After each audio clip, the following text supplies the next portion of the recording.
A crucial moment in this unprecedented sprint to the White House. Vice President Kamala Harris. If you got something to say it to my face. And former President Donald Trump. We will make America great again. Moments away from taking the stage, meeting for the first time face-to-face. Vice President Harris catapulted from running mate to top of the ticket. And when we fight, we win! Former President Donald Trump running for the third time. November 5th is going to be the most important day in the history of this country. Election Day just 8 weeks away. At the moderator's table tonight, ABC's David Muir and Lindsay Davis. Right now, the ultimate showdown, the ABC News presidential debate. Live from the critical battleground state of Pennsylvania, Martha Raddatz, John Karl, Mary Bruce, and Rachel Scott in this ABC News special event, starting right now. And good evening. I'm Martha Raddatz, joining you live from Philadelphia and across the globe with our powerhouse team coverage as Kamala Harris and Donald Trump are set to face off for the first time in a presidential debate in less than 59 minutes. And I'm Jonathan Karl. When Kamala Harris and Donald Trump walk on that debate stage in less than an hour, it will be the very first time they have been face-to-face, the first time the two have ever met. And the circumstances of tonight's meeting, beyond extraordinary. Kamala Harris is now the Democratic nominee without competing in a single primary. Donald Trump, the Republican nominee, stands indicted for his efforts to overturn the last election and has suggested he won't accept the results of this one if he doesn't win. Joining us at the anchor desk, Chief White House Correspondent Mary Bruce, Senior Congressional Correspondent Rachel Scott. Both have been out on the campaign trail, crisscrossing the country with the candidates, gearing up for what could be the most consequential moment of this incredibly consequential campaign. Just moments ago, Donald Trump's motorcade arrived here at the National Constitution Center. There you see it. Donald Trump's plane touching down in Philadelphia less than 2 hours ago. Kamala Harris arriving yesterday after spending days hunkered down in debate prep in Pittsburgh. Both campaigns have been here over the past few hours to get a first-hand look at that debate stage. And Mary, Kamala Harris has been preparing for this for weeks. Intensely preparing. She even went so far as to set up a mock debate stage, that stage there that she is about to walk out on, full with TV lights, doing these mock rehearsals. And she's also been turning to Hillary Clinton. I'm told that they have spoken in the last week. She turned to a lot of Clinton's advisors, those who prepped her for her face-offs with Trump, even one who embodied the role of Donald Trump in those rehearsals, even dressing like the former president. Her goal here tonight on that stage is to really reintroduce herself to voters, remind them of her proposals and her policies, and then to pivot and go on the attack. She wants to remind voters of what Donald Trump stands for, what his administration might look like a second go-round. And yes, she is also going to try and get under his skin, to needle him a bit. The challenge for her will be to bait him without getting baited herself. Both candidates have been here looking at that debate stage, but I have to say, Rachel, Trump seemed to spend a lot of time looking at all the angles, the camera angles. He has been preparing as well. Yeah, this is a former president who is keenly aware of image. And despite his advisors insisting he doesn't need any debate prep, the former president, I am told, is taking this very seriously. He knows just how consequential this debate, this moment could be. Also with him during that walkthrough on the debate stage, former Congresswoman Tulsi Gabbard. You may remember she challenged Harris on the debate stage back in 2019. When she was a Democrat running for president. When she was a Democrat running for president, now an independent who's supporting Donald Trump. She has been involved in these debate preparations. The big question, of course, tonight, which version of Donald Trump shows up? Is it the former president that stays on message, or is it the former president that's on the attack? Well, you were on that debate stage. If he shows up on the attack, it's a very small, intimate stage. Small and intimate. They will be just 6 feet apart. It is the room where it's all going to be happening. The stage is set for tonight's debate. So let's take you inside of that room. I went inside the debate hall just right before the candidates arrived. Take a look. When these two candidates enter this debate hall, it will be their very first time coming face to face, and they'll be standing just 6 feet apart. No live studio audience to cheer them on, no campaign staff allowed in this room either. Donald Trump won the coin toss and decided to give the final word in this debate. Vice President Kamala Harris choosing the podium on the right side of the debate stage. The candidates' microphones will only be turned on when it is their turn to speak. They will have 2 minutes to answer each question, 2 minutes for a rebuttal, and just 60 seconds for any follow-up questions, which means they'll be paying close attention to this clock right here. The colors will change as the time winds down, turning yellow when there's just 15 seconds left and red when their time is up. And of course, sitting right here will be our very own David Muir and Lindsay Davis, who will be moderating the first and likely only debate before the November election. Air traffic control. All right, so look, it is one thing to obviously meet your rival, but it's another thing to meet them on stage at the debate for the very first time, less than 60 days out from a consequential election. No pressure, right, Mary? None at all. But of course, those strict rules that you just mentioned were carefully negotiated by the campaigns. Let's go over them again.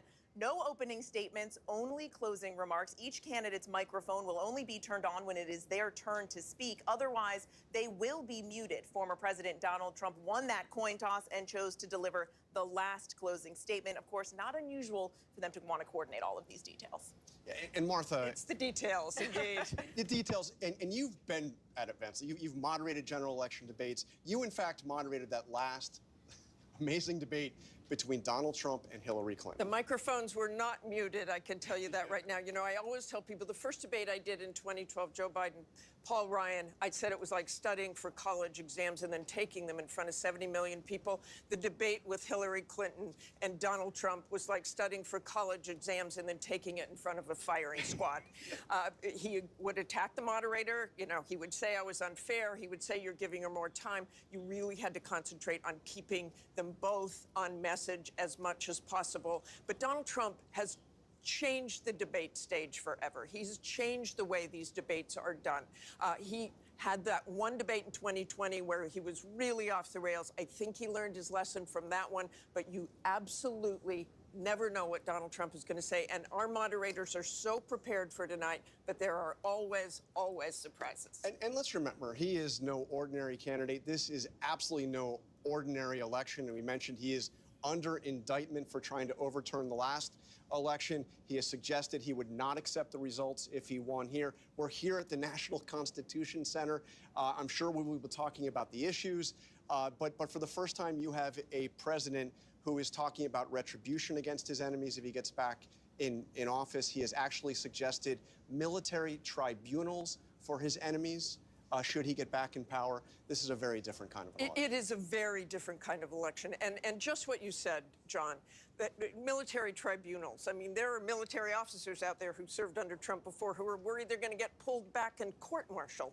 Looking at his political opponents. His own former chairman of the Joint Chiefs of Staff. His own chairman of the Joint Chiefs of Staff, who he basically accused of treason. People like that. It is a different election, and people want to hear about what kind of president he would be again if he wins, and of course, what kind of commander-in-chief Kamala Harris But Mary, what I'm wondering is, will Kamala Harris make that a central part of her case? Will she prosecute that case against Trump, or will she stick to the issues? Well, look, she certainly has made clear out on the trail that she is not shying away from prosecuting the case against Trump. It's a central part of her biography as she reintroduces herself to voters here. But really, her focus tonight is on seizing this moment, likely the largest audience she has so far, to make her case and make clear the split screen with Trump. And, Rachel, January 6th, which we'll probably hear something about here, January 6th is actually something that Donald Trump doesn't want to run away from. He once told me it was one of the proudest moments of his presidency. He's really embraced it. And I think a lot of Republicans after January 6th were hoping that he would create some distance between himself and that date. But since then, the former president has called those who stormed the Capitol rioters. He has vowed to pardon them. Patriots. And I called them patriots, excuse me. I had an opportunity to ask the former president about that recently. Take a look. My question is on those rioters who assaulted officers. You have to would you pardon what's those going to people? happen? Oh, absolutely, I would. You If would they're pardon innocent, those? If they're innocent, I would pardon them. They've been convicted. And by the way, the Supreme Court just well, they were convicted by a very tough system. Yeah, so to be clear there, the former president calls them patriots. He stands by his pledge to pardon those rioters, even those who have been convicted of assaulting police officers that day. And look, for all that and all that we've discussed and all the chaos of the last several weeks in this campaign, this is essentially a tied race. Terry Moran, our senior national correspondent, has been tracking the polls and really, more importantly, Terry, what's behind the polls. Absolutely, John. The whole country knows this is a close race. It's historically close in the modern history of polling. Take a look at the polling average. The 538 national polling average right there has Harris up by about 3 points. Look, that's within the margin of error, but her momentum from the last 3 weeks is basically stalling. The latest national poll underscores this very simple truth. It is close. The battleground states, take a look at this. It could hardly be any closer there. Harris leading in 5 of the battlegrounds, but very narrowly, all within the margin of error. And one thing to keep in mind tonight, nearly a third of likely voters in these polls, they're telling pollsters that they believe they need to know more about Kamala Harris. Look at that. Donald Trump is one of the most famous men in the world, one of the most famous people in the world. People know what they think about Donald Trump. Kamala Harris, there's 30%, almost 28% in that poll, who don't know enough. That's an opportunity for her, also a challenge. John, Martha? No doubt. People know who Donald Trump is. Martha? Okay, coming up, the opponents have been on the attack. Tonight, the candidates will now be confronted with the biggest issues online: the economy, immigration, abortion, crime, foreign policy, and more when we come back.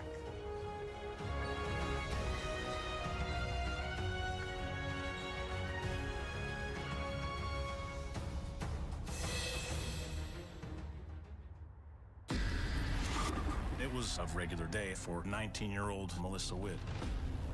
She went to meet her mom at a bowling church league, but she never makes it into the bowling alley.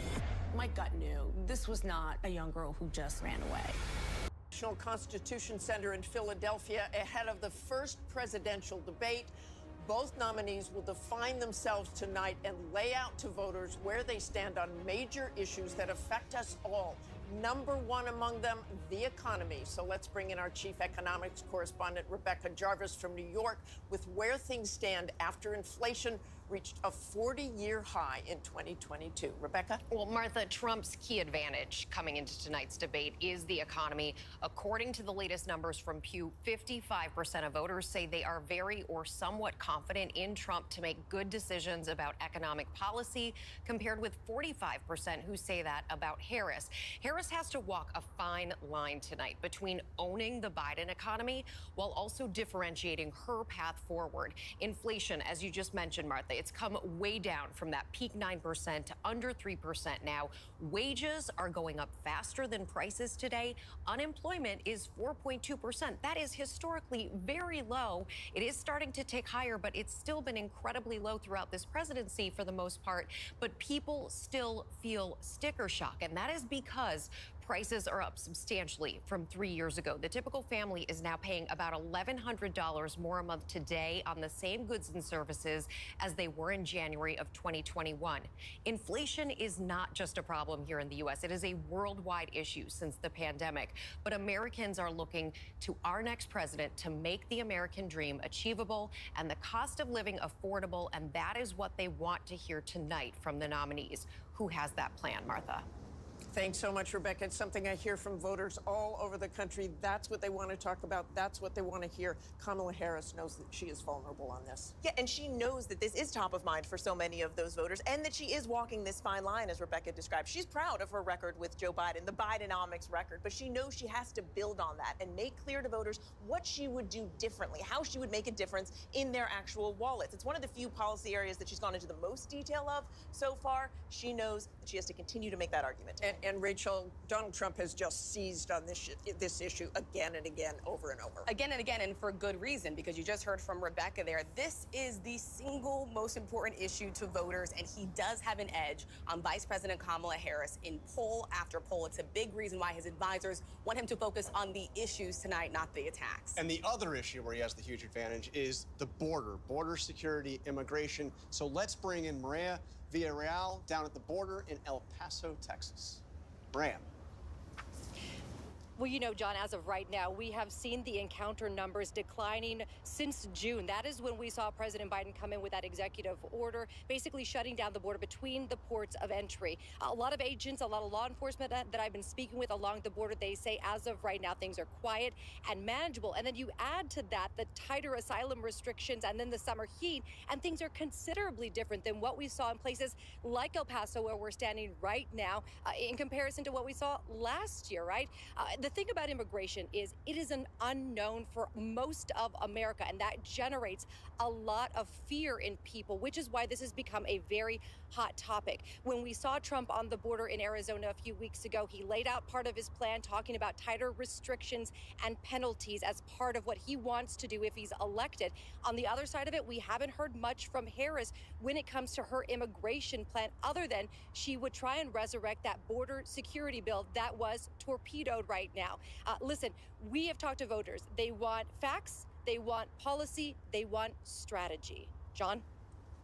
And look, Trump's been taking a hard line on this issue for a long, long time, but an even harder line this time than when he first ran. Yeah, he is vowing mass deportations. And in a recent interview, he suggested that he would even use the National Guard and even the military to target. We're talking about 15 million to 20 million people, possibly. The last government estimate was 11 million migrants, which he hasn't necessarily explained exactly how this would be carried out. But it is one of the campaign promises that he makes over and over again at every single rally, John. And Kamala Harris defending her record. She's not the border czar. They call her the border czar. Yeah, and she knows tonight that she has to make clear to voters really what her role was here. She was not the border czar. She was never tasked with border security, as Trump has argued. She was put in charge of addressing the root causes of immigration. But it is certainly safe to say that they know this is a vulnerability for her. She is braced for those attacks to come tonight. Okay, another key issue, crime and safety, of course, top issue in the election. Chief Justice correspondent Pierre Thomas has been tracking this for us. Pierre, joining us from D.C., Donald Trump has been slamming Democrats and Kamala Harris over the issue of violent crime, saying that it is way on the rise. What is the reality here? John, here are the facts. Crime, particularly violent crime and gun violence, rose dramatically in Trump's final year in office. That increase continued in the first year of the Biden administration, but for the past 2 years, we've seen significant decreases, sometimes double-digit decreases in violent crime. Murder so far this year is down 17% in the nation's biggest cities. But no one's jumping for joy because gun violence is a chronic epidemic in this nation. And they're always flashing symbols that are painful reminders. And in just the past 7 days alone, we had a 14-year-old boy walk into a Georgia high school and allegedly kill 2 classmates and 2 teachers using an assault rifle. As we speak, there's a desperate manhunt in Kentucky to find the sniper who was shooting at people driving along a busy highway.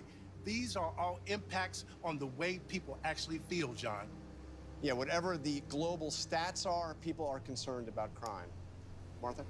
And of course, another key issue, abortion, Mary. And Kamala Harris looks at this as a very strong issue for the Democrats. She has been out in front on this issue and hammering Donald Trump on this, blaming him, pointing the finger squarely at him, saying he's to blame for the tough new abortion restrictions sweeping the country. We have seen over and over again that she notes that he has bragged about appointing the Supreme Court justices who overturned Roe. She knows that polling shows this is a winning issue for her. And of course, that every time that abortion access has been on the ballot since Roe was overturned, reproductive rights have won. They see this as an issue that they hope will drive voters to the polls in November, especially as Donald Trump has been really struggling to define his position. And he really has struggled to define that position. He takes credit for helping to overturn Roe v. Wade, but otherwise not very specific. He has been all over the map on this issue, but when you look at his record and what he has done, he's appointed 3 of the 5 Supreme Court justices that overturned Roe versus Wade. That cleared the way for 22 states to either ban or severely restrict access to abortion. But Trump has also said, even though he believes this should be a state's issue, he believes some states have gone too far. He thinks the 6-week abortion ban in Florida, for instance, his home state, has gone too far. He didn't like that abortion ban that almost went into effect in Arizona. This is important for 2 reasons. As Mary mentioned, it's going to be on the ballot in a number of states, including several battleground states. And this issue has won every single time, even in conservative states. Second reason why this is important, Donald Trump is losing ground when it comes to likely female voters against Vice President Kamala Harris. And a very, very important demographic. Coming up, both candidates hoping to make their case to voters in this critical debate, now less than 38 minutes away.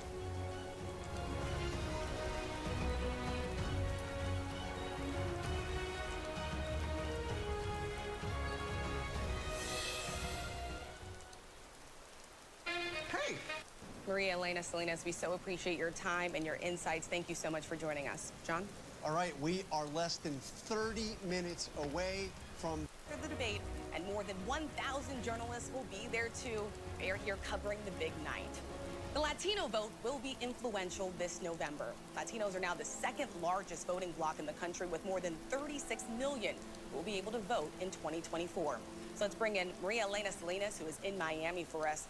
Maria, you have covered 10 elections. We know both campaigns trying to appeal to Latino voters in this final stretch. Exactly. They are both trying very hard to get the Latino vote because it's so important, including in the battleground states. As of now, Kamala Harris is doing better than President Trump with Latino voters. You know, there are still 10 to 15% of Latinos that are considered persuadable, so they can still can be convinced by either one. But there's about 30%, between 25 and 30% of Latinos that have traditionally voted Republican. They continue to do so, no matter who the candidate is. President Trump did improve those numbers in the last two elections, but Kamala Harris has also improved her numbers tremendously from Biden from when before he dropped out of the race, but she still has not reached the amount of support that he had in 2020. So there's an opportunity for both for both Trump and Harris to capture the Latino vote. Yeah, Harris is doing a lot better than President Biden was with this very key demographic. We were just talking about immigration, Maria. What about the views on immigration when it comes to these voters? Well, for Latino voters, their views on immigration have shifted than they were in the last few elections. You know, now they support a more stricter laws, a more hardline approach toward immigration.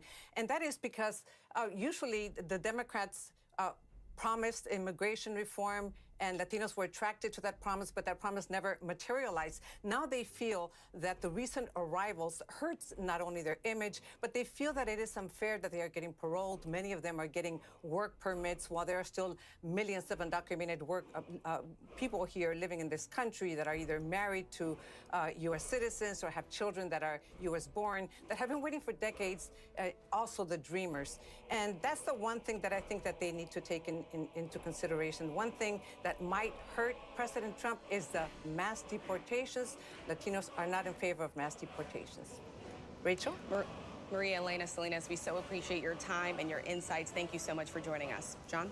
All right, we are less than 30 minutes away from the first debate between Donald Trump and Kamala Harris. When we come back, the global stakes in this most extraordinary moment.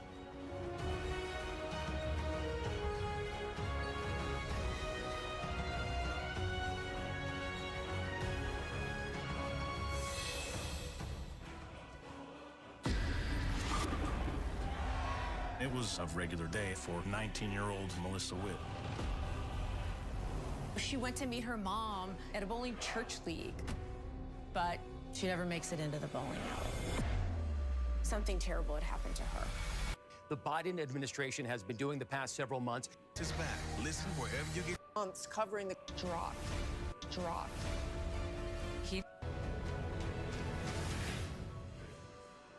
Babe Ruth, Hank. Months covering the conflict in the Middle East. And Matt, I know this debate is being watched very closely there. Very closely, Martha, and a former longtime advisor for Israeli Prime Minister Netanyahu told me that he's going to be watching very closely for what former President Trump has to say about Iran. He said for Netanyahu, both Harris and Trump are known quantities, but the advisor telling me that for Netanyahu, a Trump presidency would be a dream come true, especially because of the mounting scrutiny that Netanyahu has been under, increasing allegations that he's been dragging his feet on this hostage deal and ceasefire, mounting even further after the release of that video showing the tunnel in which those 6 hostages were executed, including American Hirsch Goldberg Pollen, not just a couple of hours ago. And if you ask Israelis and Palestinians what they're looking for from Vice President Harris, they're likely to say they want to know what she has to offer that is different from what the Biden administration has been doing the past several months. Despite massive efforts, they've promised that a deal is around the corner. corner, but it remains elusive. And it's going to be a lot easier of a sell for the former president, who's never faced a crisis like this, but he's likely going to say and repeat what he said in the past, that if he were president, October 7th would never have happened. If he were president, he would have been able to have strong-armed Hamas and Netanyahu into a ceasefire and hostage deal that would have saved the lives of many Palestinians and, of course, those hostages, Martha. A lot of challenges about that tonight, for sure, Matt. Thanks so much. Ukraine also at the center of this. Let's bring in Chief Foreign Affairs Correspondent Ian Pannell, who is in Ukraine. Closely watched there as well, Ian. Yeah, that's right. I mean, I spoke to an advisor to the president's office today, and he used one simple word: critical. It's critical what happens tonight. It's critical what happens in November, not just to Ukraine, but I think this sends strong signals to other critical areas in terms of foreign policy for the United States, for example, China. And this war is just grinding on. I mean, overnight, Ukraine launching one of its biggest drone attacks on Russia since the start of this war. 20 drones were shot down the Moscow region, over 140 fired into Russia. An apartment block hit, a woman killed, and one of Moscow's airports was also struck.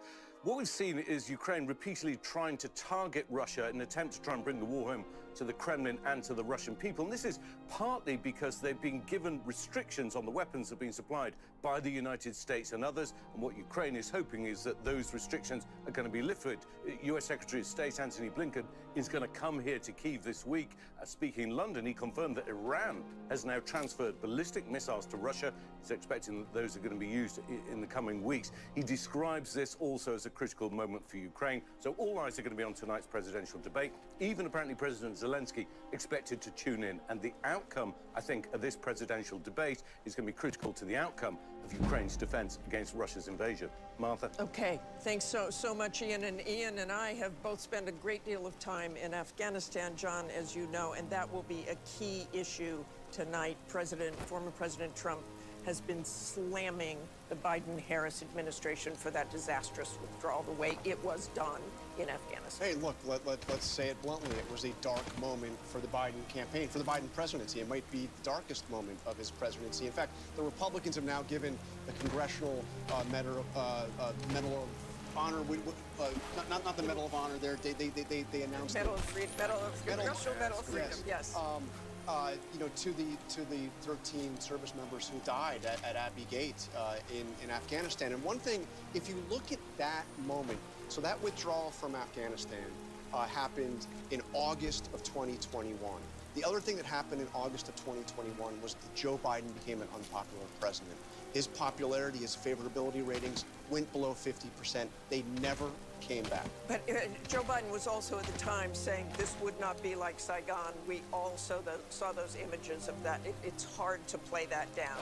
If you're the president, it's hard to call that a success. And Mary, let's go back to Israel and Gaza, a key issue also for Kamala Harris, and a very, very fine line she has to walk. A very fine line, and this is one of those rare issues where she is taking a notably different tone from the president. She has been much more forceful in speaking out about the humanitarian crisis in Gaza, stressing, yes, of course, Israel has a right to defend itself, but saying Palestinians also have the right to dignity, security, and freedom. Now, policy-wise, she is largely vowing to continue the policies of the Biden administration, but there is no question on this issue, she is facing the most pressure from Democratic voters. I've been at nearly every Harris rally so far, and at almost every one, she is interrupted by protesters eager to make their voices heard on that. They will be listening closely. Very strong voting bloc there, too. Rachel? Yeah, they're going to be listening to that message. All right, so coming up, Senator Tom Cotton and Governor Josh Shapiro are standing by with just about 20 minutes until the debate. Stay with us.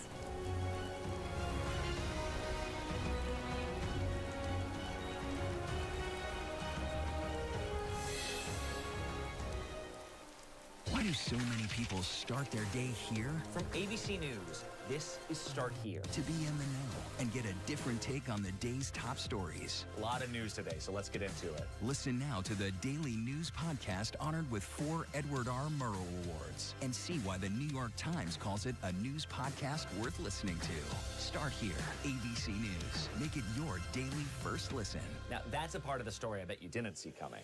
Wherever you get your podcasts, Start Here. Baywatch is a fantasy. Baywatch was sexy. Baywatch was the #1 show in the world. It was hot. When you hear that theme song, I I had no idea how much fun I was going to have. It was addicting. People were just hungry. They were eating that stuff alive. It was a wild time, and I was a wild chick. Everyone tuned in to watch the show because you knew you were going to see someone sexy. I mean, everybody was pretty.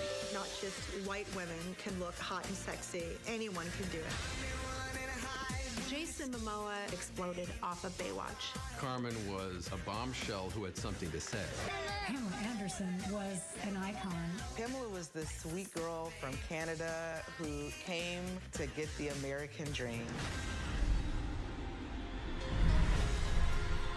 Deal on what I'm just dying to buy. Deal on what I'm... News. On ABC News Live. More Americans choose ABC News, America's #1 news source. And there you see the debate stage here in Philadelphia. The debate now less than 20 minutes away. And we are joined on behalf of the Trump campaign by Arkansas Senator Tom Cotton. Senator Cotton, thanks a lot for being. We only have a couple minutes. This debate's about to get underway. But I wanted to ask you, which Donald Trump do you think is going to show up tonight? You know him well. Is it going to be the Donald Trump that is going to be making personal attacks, insulting Kamala Harris, or is it going to be the Donald Trump that's going to focus on his issues? John, I think you're going to see the Donald Trump who's president for 4 years, who has a clear record. This campaign is unusual. We don't have a candidate running for office for the first time. The American people remember what it was like under President Trump. We had stable prices, rising wages, a secure border, and peaceful, stable relations around the world. Under Kamala Harris and Joe Biden, we've had record high inflation, we've had a wide open border, we've had war breaking out everywhere. The American people are going to remember after tonight that times were good under Donald Trump, and they want another 4 years of President Trump back in the White House. And we noticed he was spending a lot of time looking at the angles, studying the debate stage. He does know the television of this as well. Well, he does, but I think the style and the debate stage and the lighting and all that is going to be secondary in the minds of most voters, especially those trying to make up their minds to what they hear from the two candidates about their record. People remember that with Donald Trump, they had good times, they had rising wages, they had stable prices, we had peace and stability. And with Kamala Harris, a dangerous San Francisco liberal, and Joe Biden in the White House, we've had none of that. So I think it's going to be a clear contrast between President Trump and Kamala Harris tonight, and the American people, starting tonight and over the next 8 weeks, are going to make the decision that they want President Trump back in the White House. All right, there's Senator Cotton with one side of this debate, very sharply worded. Mary, the other side. For the other side now, Pennsylvania Governor Josh Shapiro joins us, of course, a key surrogate for the Harris campaign. You heard Senator Cotton there. He says that voters know who Donald Trump is. You've seen the polling. A large slice of voters say they simply don't know enough about the vice president. Is this her last best chance to reach out to those critical voters, show them who she really is, what she stands for? Look, I'm not sure what world Senator Cotton was living in, but when Donald Trump was in charge, the only thing we had more of in this country was more chaos.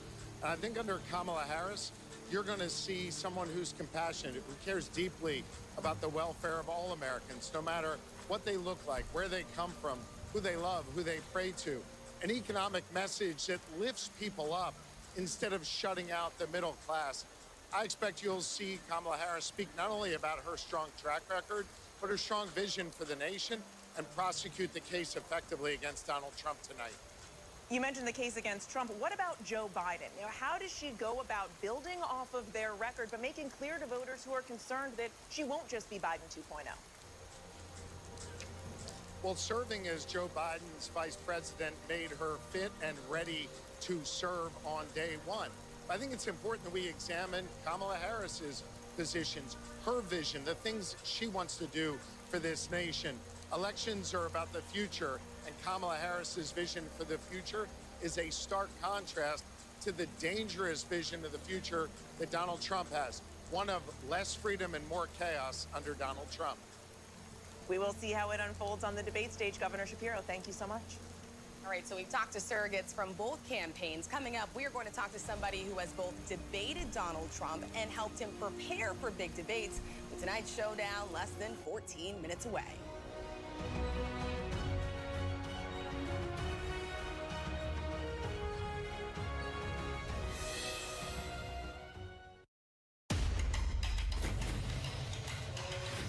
This is Impact by Nightline. Are you kidding me?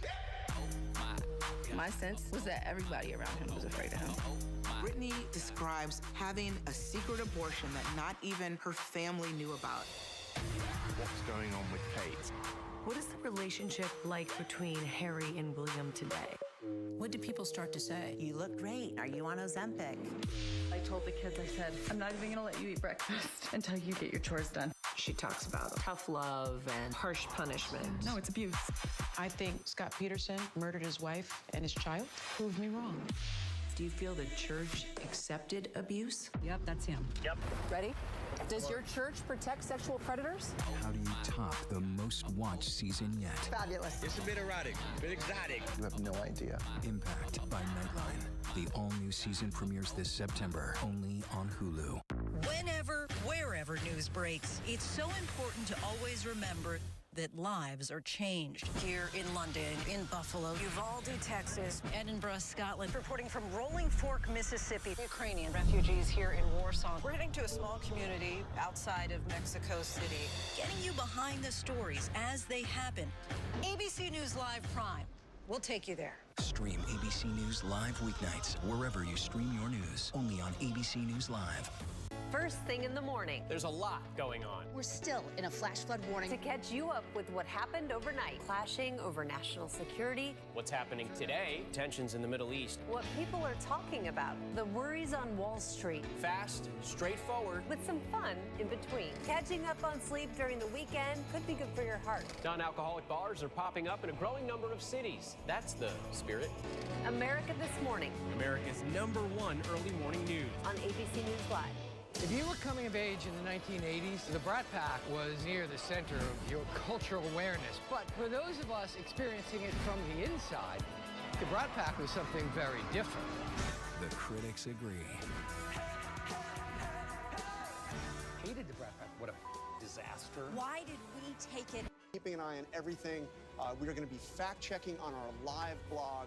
It's all going to be happening right here. The debate now just 10 seconds away, and we will be back with our post-game show as soon as it's over. We are going to toss it right now to David Muir and Lindsay Davis. Tonight, the high-stakes showdown here in Philadelphia between Vice President Kamala Harris and former President Donald Trump. Their first face-to-face meeting in this presidential election, their first face-to-face meeting ever. A historic race for president upended just weeks ago. President Biden withdrawing after his last debate. Donald Trump now up against a new opponent. The candidates separated by the smallest of margins, essentially tied in the polls nationally and in the key battlegrounds, including right here in Pennsylvania, all still very much in play. The ABC News presidential debate starts right now. This is an ABC News special. The most consequential moment of this campaign. Kamala Harris. Together, we will charge a new way forward. Donald Trump. We will soon be a great nation again. Face to face. Historic. The ABC News presidential debate. Here now, David Muir and Lindsay Davis. Good evening, I'm David Muir, and thank you for joining us for tonight's ABC News presidential debate. We want to welcome sponsors. On this stage. Sponsors. Their microphones will only be turned on when it's their turn to speak. No pre-written notes allowed. There is no audience here tonight in this hall at the National Constitution Center. This is an intimate setting for two candidates who have never met. President Trump won the coin toss. He chose to deliver the final closing statement of the evening. Vice President Harris selected the podium to the right. So let's now welcome the candidates to the stage, Vice President Kamala Harris and President Donald Trump.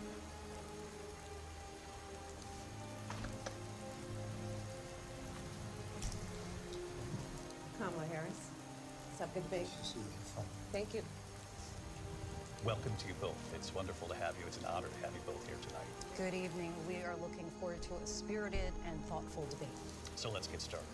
I want to begin tonight with the issue that voters repeatedly say is their #1 issue, and that is the economy and the cost of living in this country. Vice President Harris, you and President Trump were elected 4 years ago, and your opponent on the stage here tonight often asks his supporters, are you better off than you were 4 years ago? When it comes to the economy, do you believe Americans are better off than they were 4 years ago? So I was raised as a middle-class kid, and I am actually actually the only person on this stage who has a plan that is about lifting up the middle class and working people of America. I believe in the ambition, the aspirations, the dreams of the American people. And that is why I imagine and have actually a plan to build what I call an opportunity economy. Because here's the thing. We know that we have a shortage of homes and housing, and the cost of housing is too expensive for far too many people. We know that young families need support to raise their children, and I intend on extending a tax cut for those families of $6,000, which is the largest child tax credit that we have given in a long time, so that those young families can afford to buy a crib, buy a car seat, buy clothes for their children. My passion, one of them, is small businesses. My mother raised my sister and me, but there was a woman who helped raise us. We call her our second mother. She was a small business owner. I love our small businesses. My plan is to give a $50,000 tax deduction to start up small businesses, knowing they are part of the backbone of America's economy. My opponent, on the other hand, his plan is to do what he has done before, which is to provide a tax cut for billionaires and big corporations, which will result in $5 trillion to America's deficit. My opponent has a plan that I call the Trump sales tax, which would be a 20% tax on everyday goods that you rely on to get through the month. Economists have said that Trump sales tax would actually result for middle-class families in about $4,000 more a year because of his policies and his ideas about what should be the backs of middle-class people paying for tax cuts for billionaires. President Trump, I'll give you 2 minutes. First of all, I have no sales tax. That's an incorrect statement. She knows that. We're doing tariffs on other countries. Other countries are going to finally, after 75 years, pay us back for all that we've done for the world. And the tariff will be substantial in some cases. I took in billions and billions of dollars, as you know, from China. In fact, they never took the tariff off because it was so much money they can't. It would totally destroy everything that they've set out to do. They're taking in billions of dollars from China and other places. They've left the tariffs on. When I had it, I had tariffs, and yet I had no inflation. Look, we've had a terrible economy because inflation which is really known as a country buster. It breaks up countries. We have inflation like very few people have ever seen before, probably the worst in our nation's history. We were at 21%, but that's being generous because many things are 50, 60, 70, and 80% higher than they were just a few years ago. This has been a disaster for people, for the middle class, but for every class. On top of that, we have millions of people pouring into our country from prisons and jails, from mental institutions and insane asylums, and they're coming in and they're taking jobs that are occupied right now by African Americans and Hispanics, and also unions. Unions are going to be affected very soon. And you see what's happening. You see what's happening with towns throughout the United States. You look at Springfield, Ohio. You look at Aurora in Colorado. They are taking over the towns. They're taking over buildings. They're going in violently. These are the people that Xi and Biden led into our country, and they're destroying our country. They're dangerous. They're at the highest level of criminality, and we have to get them out. We have to get them out fast. I created one of the greatest economies in the history of our country.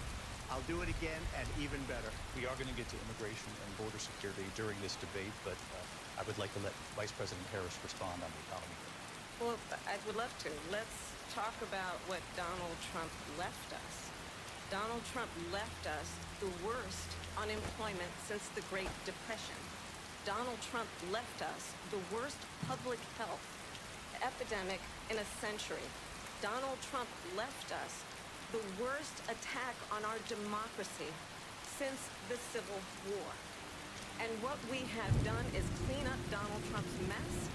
What we have done and what I intend to do is build on what we know are the aspirations and the hopes of the American people. But I'm going to tell you all in this debate tonight, you're going to hear from the same old tired playbook, a bunch of lies, grievances, and name-calling. What you're going to hear tonight is a detailed and dangerous plan called Project 2025 that the former president intends on implementing if he were elected again. I believe very strongly that the American people want a president who understands the importance of bringing us together, knowing we have so much more in common than what separates us. And I pledge to you to be a president for all Americans. President Trump will give you a minute to respond. Number one, I have nothing to do, as you know, and as she knows better than anyone, I have nothing to do with Project 2025. That's out there. I haven't read it. I don't want to read it purposely. I'm not going to read it. This was a group of people that got together. They came up with some ideas. I guess some good, some bad. But it makes no difference. I have nothing to do. Everybody knows I'm an open book. Everybody knows what I'm going to do. Cut taxes very substantially and create a great economy like I did before. We had the greatest economy. We got hit with a pandemic.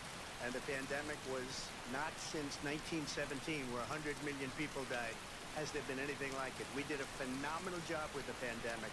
We handed them over a country where the economy and where the stock market was higher than it was before the pandemic came in. Nobody's ever seen anything like it. We made ventilators for the entire world. We got gowns, we got masks, we did things that nobody thought possible. And people give me credit for rebuilding the military. They give me credit for a lot of things, but not enough credit for the great job we did with the pandemic. But the only jobs they got were bounce-back jobs. These were jobs bounced back, and it bounced back, and it went to their benefit. But I was the one that created them. They know it, and so does everybody else. Vice President Harris, I'll let you respond. So, Donald Trump has no plan for you. And when you look at his economic plan, it's all about tax breaks for the richest people. I am offering what I describe as an opportunity economy, and the best economists in our country, if not the world, have reviewed our relative plans for the future of America. What Goldman Sachs has said is that Donald Trump's plan would make the economy worse, mine would strengthen the economy. What the Wharton School has said is Donald Trump's plan would actually explode the deficit. 16 Nobel laureates have described his economic plan as something that would increase inflation and by the middle of next year would invite a recession. You just have to look at where we are and where we stand on the issues. And I'd invite you to know that Donald Trump actually has no plan for you because he is more interested in defending himself than he is in looking out for you. I went to the Wharton School of Finance, and many of those professors, the top professors, think my plan is a brilliant plan. It's a great plan. It's a plan that's going to bring up our worth, our value as a country. It's going to make people want to be able to go and work, create jobs, and create a lot of good, solid money for our country. And just to finish off, she doesn't have a plan. She copied Biden's plan, and it's like 4 sentences, like run, spot, run. 4 sentences that are just, oh, we'll try and lower taxes. She doesn't have a plan. Take a look at her plan. She doesn't have a plan. Mr. President, I do want to drill down on something you both brought up. The Vice President brought up your tariffs. You responded, and let's drill down on this, because your plan is what she calls is essentially a national sales tax. Your proposal calls for tariffs, as you pointed out here, on foreign imports across the board. You recently said that you might double your plan, imposing tariffs up to 20% on goods coming into this country. As you know, many economists say that with tariffs at that level, costs are then passed on to the consumer. Vice President Harris has argued it'll mean higher prices on gas, food, clothing, medication, arguing it costs the typical family nearly $4,000 a year. Do you believe Americans can afford higher prices because of tariffs? They're not going to have higher prices. What's going to have, and who's going to have higher prices, is China and all of the countries that have been ripping us off for years. I was the only president ever. China was paying us hundreds of billions of dollars, and so were other countries. And, you know, if she doesn't like them, they should have gone out and they should have immediately cut the tariffs. But those tariffs are there 3.5 years now under their administration. We are going to take in billions of dollars, hundreds of billions of dollars. I had no inflation, virtually no inflation. They had the highest inflation perhaps in the history of our country, because I've never seen a worse period of time. People can't go out and buy cereal or bacon or eggs or anything else. The people of our country are absolutely dying with what they've done. They've destroyed the economy. And all you have to do is look at a poll. The polls say 80 and 85 and even 90% that the Trump economy was great, that their economy was terrible. Vice President Harris, I do want to ask for your response. I heard what the president said there, because the Biden administration did keep a number of the Trump tariffs in place. So how do you respond? Well, let's be clear that the Trump administration resulted in a trade deficit, one of the highest we've ever seen in the history of America. He invited trade wars.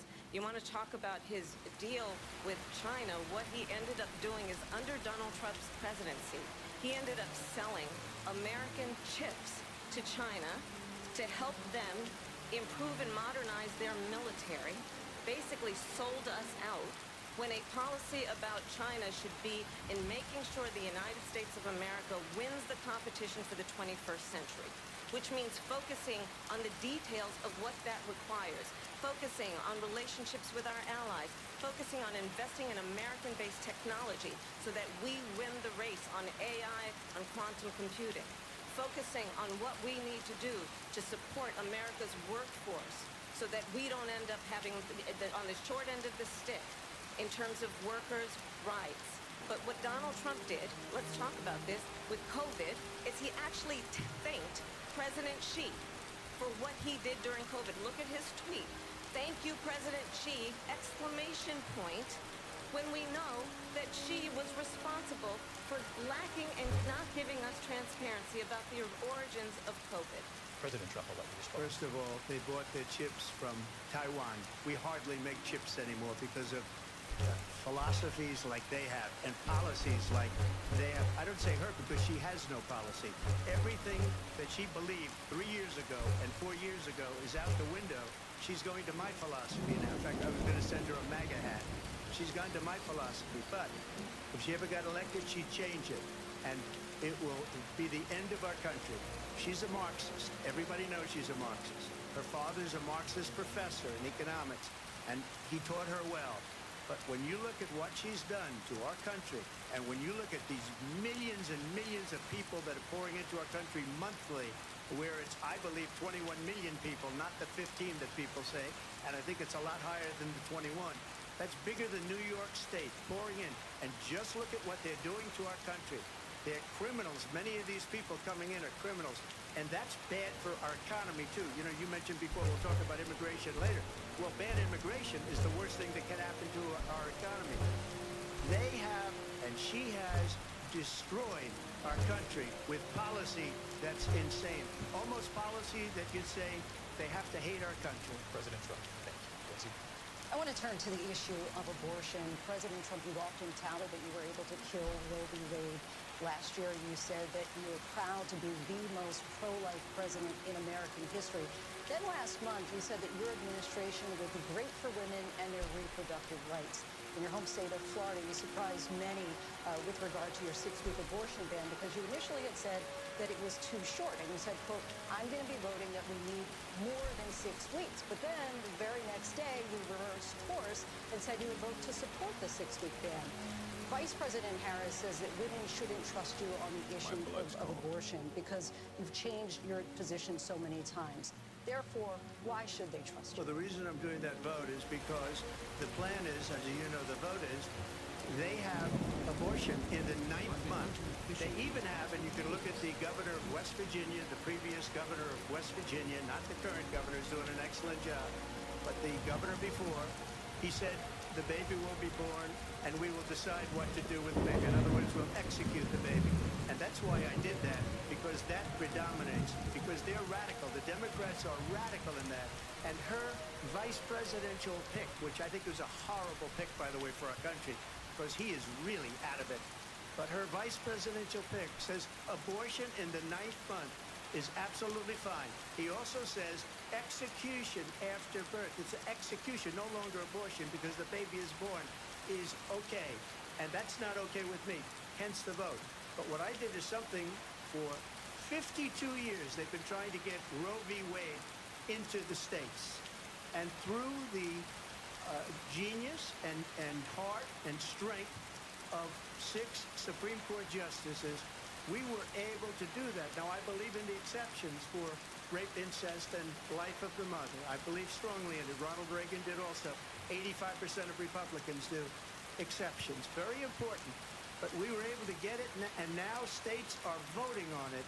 And for the first time, you're going to see, look, this is an issue that's torn our country apart for 52 years. Every legal scholar every Democrat, every Republican, liberal, conservative, they all wanted this issue to be brought back to the states where the people could vote. And that's what happened.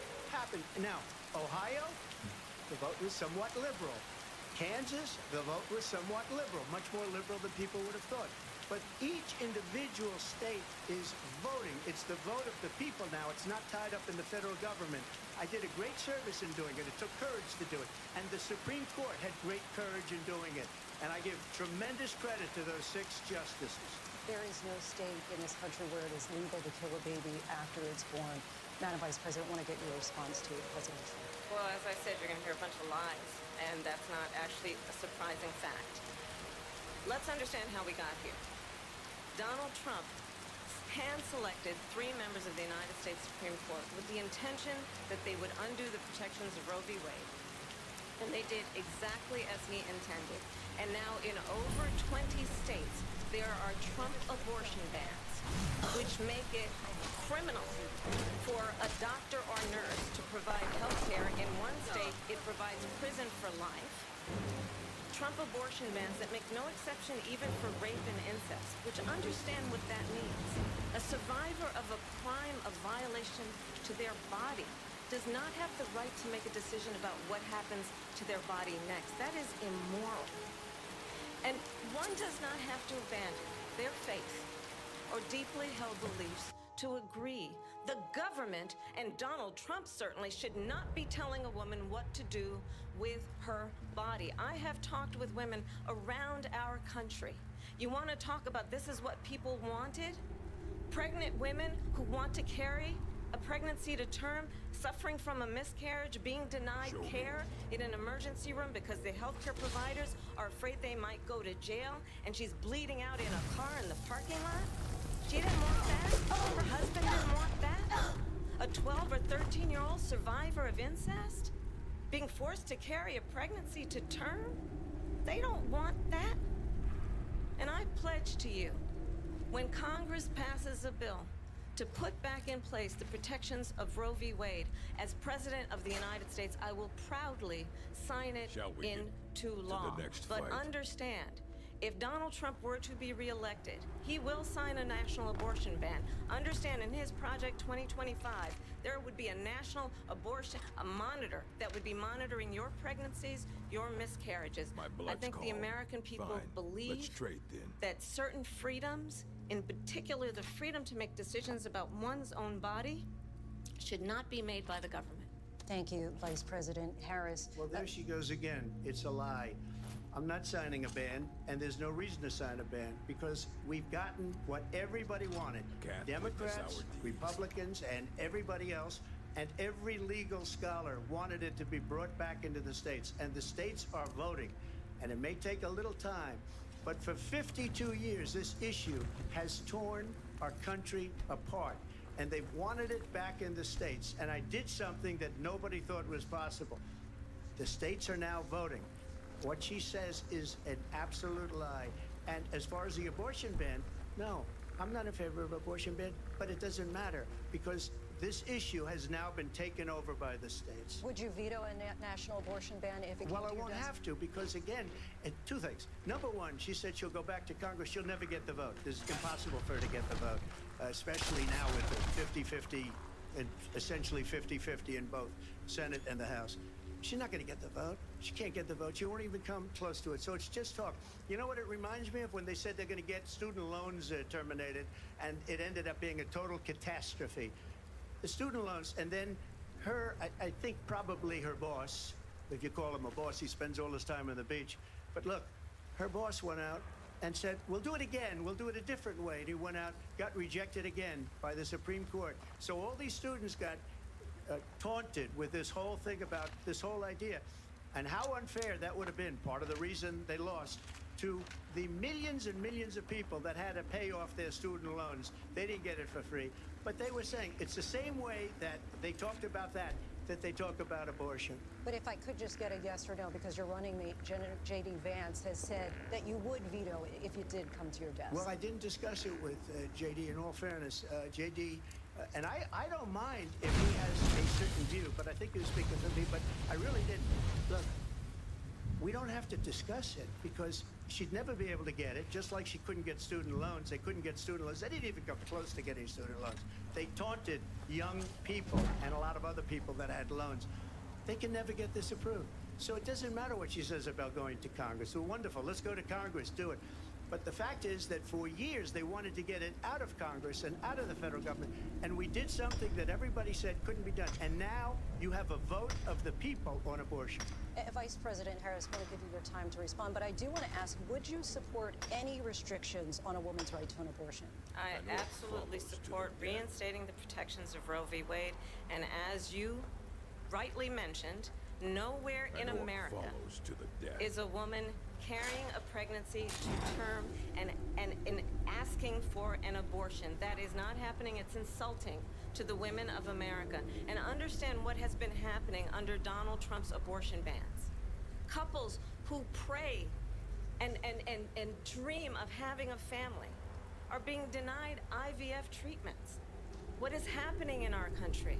Working people, working women who are working 1 or 2 jobs, who can barely afford childcare as it is, have to travel to another state to get on a plane sitting next to strangers to go and get the health care she needs. Barely can afford to do it, and what you are putting her through is unconscionable. And the people of America have not, the majority of Americans believe in a woman's right to make decisions about her own body, and that is why in every state where this issue has been on the ballot, in red and blue states both, the people of America have voted for freedom. Vice President Harris, excuse me, I have to respond. Another lie. It's another lie. I have been a leader on IVF, which is fertilization. The IVF, I have been a leader. In fact, when they got a very negative decision on IVF from the Alabama courts, I saw the people of Alabama and the legislature 2 days later voted it in. I've been a leader on it. They know that, and everybody else knows it. I have been a leader on fertilization, IVF. And the other thing, you should ask, will she allow abortion in the 8th month, 9th month, 7th month? Come on. Okay, would you do that? Why don't you ask her that question? Why don't you answer That's the question? Would you because veto? Under Roe v. Wade, Answer the question. Would you veto? You could do abortions in the 7th month, the 8th month, the 9th month, not true. and probably after birth. Just look at the former governor of Virginia. The governor of Virginia said we put the baby aside and then we determine what we want to do with the baby. President Trump, thank you. We're going to turn now to immigration and border security. We know it's an issue that's important to Republicans, Democrats, voters across the board in this country.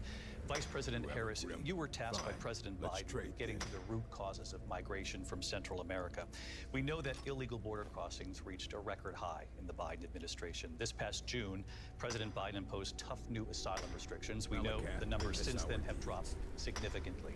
But my question to you tonight is, why did the administration wait until 6 months before the election to act? And would you have done anything differently from President Biden on this? So I'm the only person on this stage who has prosecuted transnational criminal organizations for the trafficking of guns, drugs, and human beings. And let me say that the United States Congress, including some of the most conservative members of the United States Senate, came up with a border security bill which I supported. And that bill would have put 1,500 more border agents on the border to help those folks who are working there right now overtime trying to do their job. It would have allowed us to stem the flow of fentanyl coming into the United States. I know there are so many families watching tonight who have been personally affected by the surge of fentanyl in our country.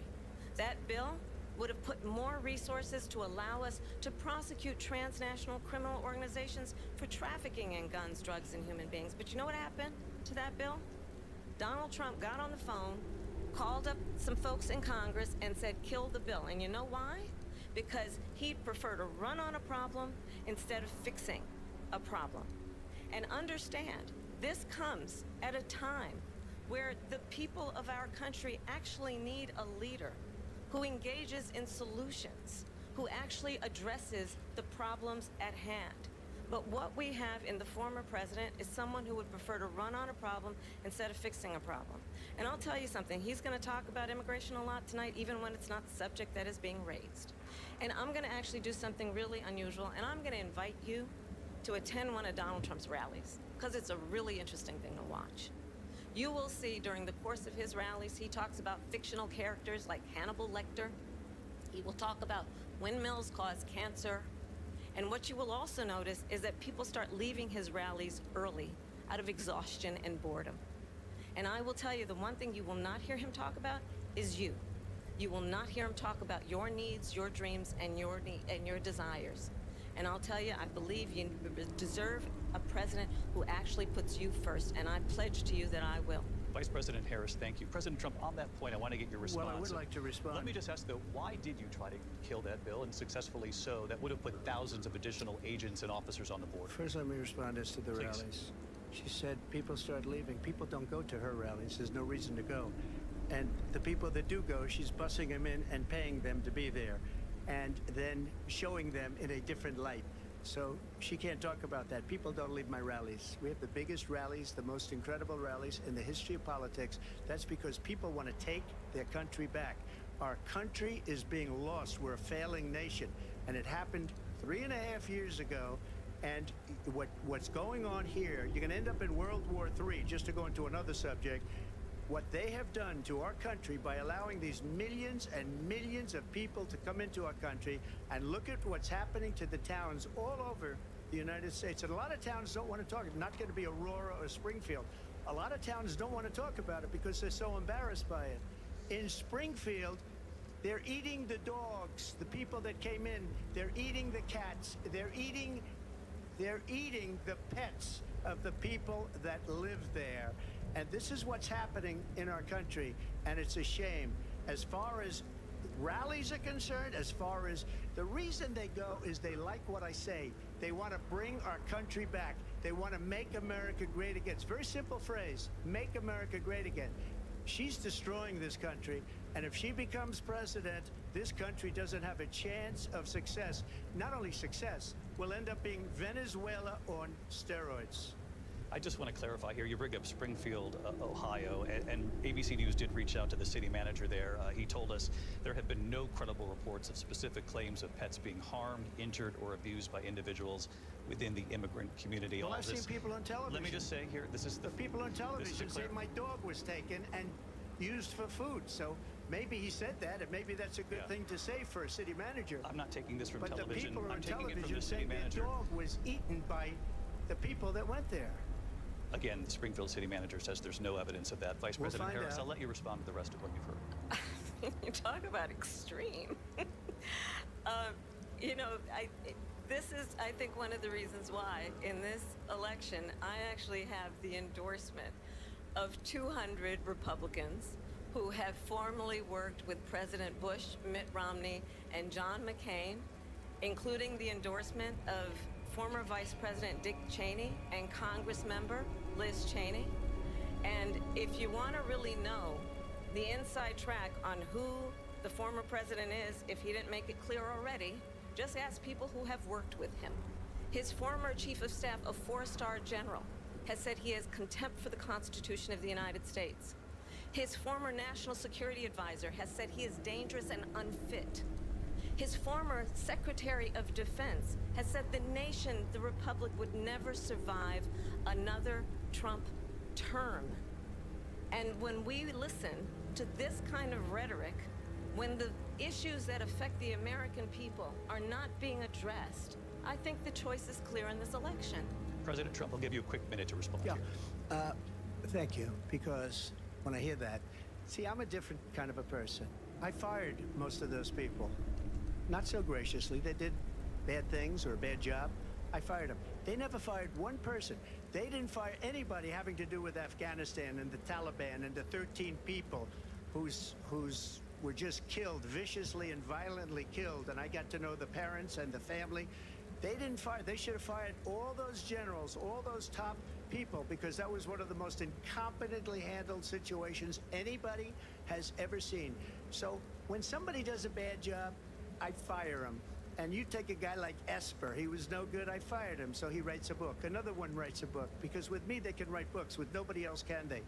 But they have done such a poor job. and they never fire anybody. Look at the economy. Look at the inflation. They didn't fire any of their economists. They have the same people. That's a good way not to have books written about you. But just to finish, I got more votes than any Republican in history by far. In fact, I got more votes than any president, sitting president, in history by far.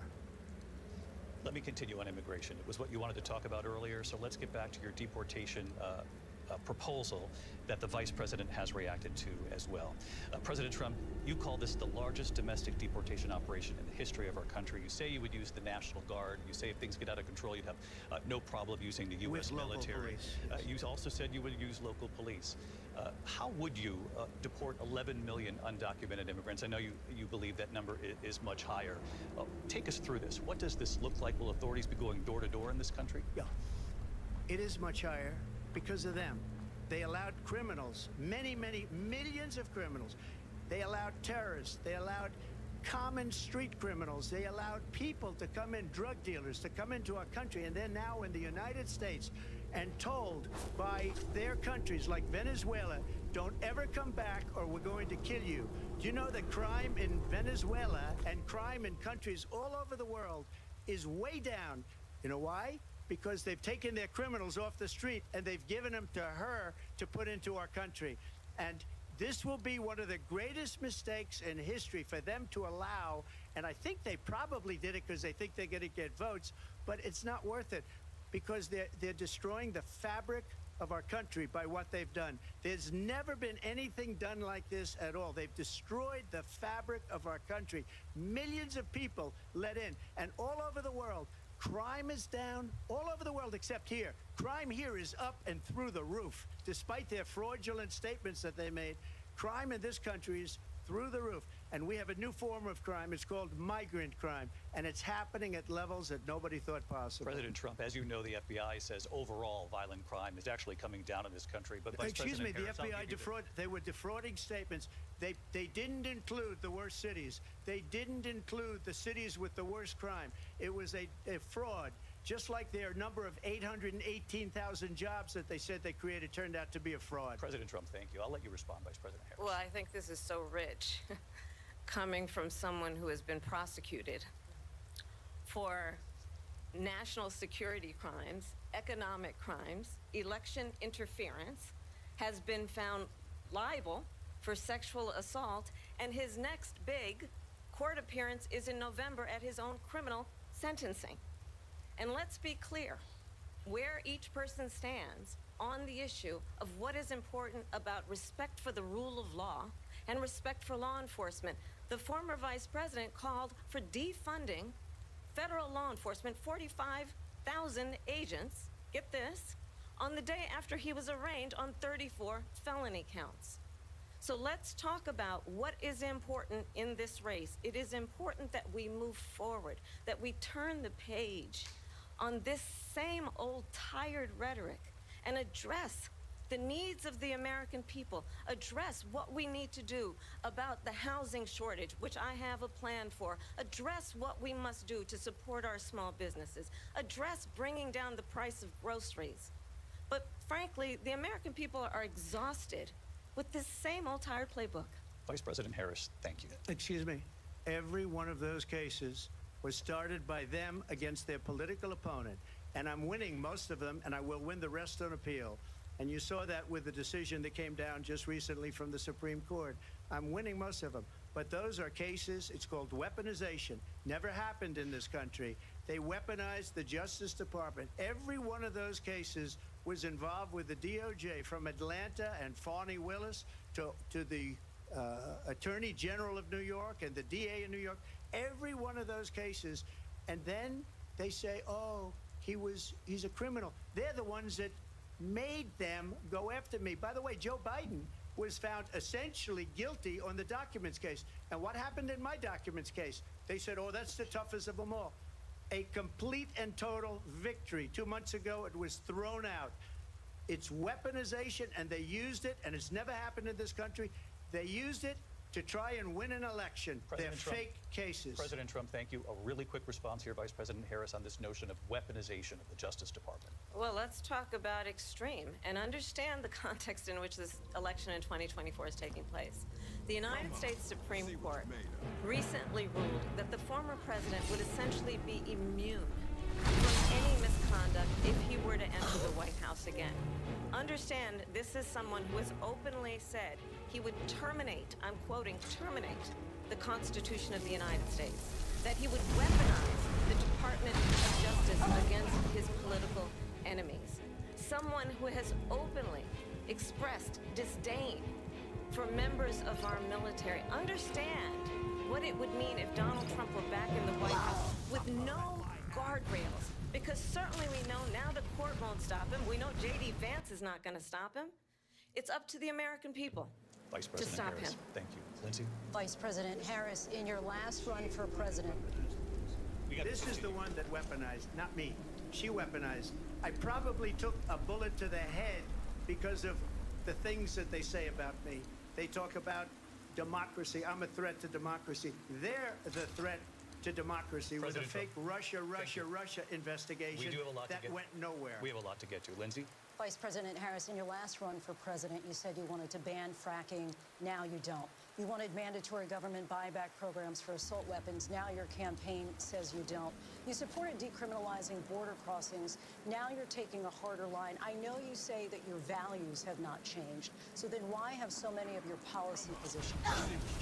So my values have not changed, and I'm going to discuss every one of the, at least every point that you've made. But in particular, let's talk about fracking because we're here in Pennsylvania. I made that very clear in 2020. I will not ban fracking. I have not banned fracking as Vice President of the United States, and in fact, I was the tie-breaking vote on the Inflation Reduction Act, which opened new leases for fracking. My position is that we have got to invest in diverse sources of energy so we reduce our reliance on foreign oil. We have had the largest increase in domestic oil production in history because of an approach that recognizes that we cannot over-rely on foreign oil. As it relates to my values, let me tell you, I grew up a middle-class kid raised by a hard-working mother who worked and saved and was able to buy our first home when I was a teenager. The values I bring to the importance of home ownership, knowing not everybody got handed $400 million on a silver platter and then filed bankruptcy 6 times, is a value that I bring to my work, to say we are going to work with the private sector and home builders to increase 3 million homes, increase by 3 million homes by the end of my first term. My work that is related to having a friend when I was in high school who was sexually assaulted by her stepfather. And my focus then on protecting women and children from violent crime is based on a value that is deeply grounded in the importance of standing up for those who are most vulnerable. My work that is about protecting Social Security and Medicare is based on long-standing work that I have done, protecting seniors from scams. My values have not changed. And what is important is that there is a president who actually brings values and a perspective that is about lifting people up and not beating people down and name-calling. The true measure of the leader is the leader who actually understands the strength is not in beating people down, it's in lifting people up. I intend to be that president. President Trump, your response? First of all, I wasn't given $400 million. I wish I was. My father was a Brooklyn builder, Brooklyn, Queens, and a great father, and I learned a lot from him. But I was given a fraction of that, a tiny fraction, and I built it into many, many billions of dollars, many, many billions. And when people see it, they are even surprised. Fine. So we don't have to talk about that. Fracking, she's been against it for 12 years. Defund the police, she's been against that forever. She gave all that stuff up very wrongly, very horribly, and everybody's laughing at it, okay? They're all laughing at it. She gave up at least 12 and probably 14 or 15 different policies. Like, she was big on defund the police. In Minnesota, she went out, wait a minute, I'm talking now, if you don't mind, please. Does that sound familiar? She went out Go where the challenge in Minnesota and wanted to let criminals that killed people, that burned down Minneapolis, she went out and raised money to get them out of jail. She did things that nobody would ever think of. Now she wants to do transgender operations on illegal aliens that are in prison. This is a radical left liberal that would do this. She wants to confiscate your guns, and she will never allow fracking in Pennsylvania. If she won the election, fracking in Pennsylvania will end on day one. Just to finish, one thing so important in my opinion, I was given a fraction of that, a tiny fraction, and I built it into many, many billions of dollars, many, many billions. And when people see it, they are even surprised. So we don't have to talk about that. Fracking, she's been against it for 12 years. Defund the police, she's been against that forever. She gave all that stuff up very wrongly, very horribly, and everybody's laughing at it, okay? They're all laughing at it. She gave up at least 12 and probably 14 or 15 different policies. Like, she was big on defund the police. In Minnesota, she went out, wait a minute, I'm talking now. If you don't mind, please. Does that sound familiar? She went out in Minnesota and wanted to let criminals that killed people, that burned down Minneapolis, she went out and raised money to get them out of jail. She did things that nobody would ever think of. Now she wants to do transgender operations on illegal aliens that are in prison. This is a radical left liberal that would do this. She wants to confiscate your guns, and she will never allow fracking in Pennsylvania. If she won the election, fracking in Pennsylvania will end on day one. Just to finish, one thing so important in my opinion. So I got the oil business going like nobody has ever done before. When they took over, they got rid of it, started getting rid of it, and the prices were going up the roof. They immediately let these guys go to where they were. I would have been 5 times, 4 times, 5 times higher, because you're talking about 3.5 years ago. They got it up to where I was because they had no choice, because the prices of energy were quadrupling and doubling. You saw what happened to gasoline. So they said, let's go back to Trump.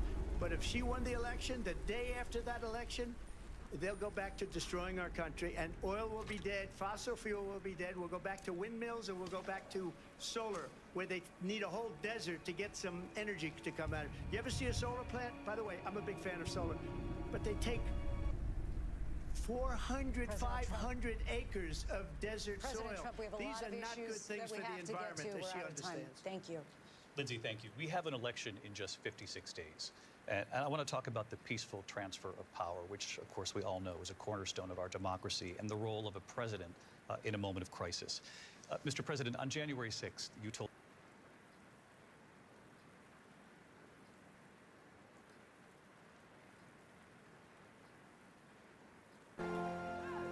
Mr. Madison, what you just said is one of the most insanely idiotic things I have ever heard. At no point in your rambling, incoherent response were you even close to anything that could be considered a rational thought. Everyone in this room is now dumber for having listened to it. I award you no points, and may God have mercy on your soul. Okay.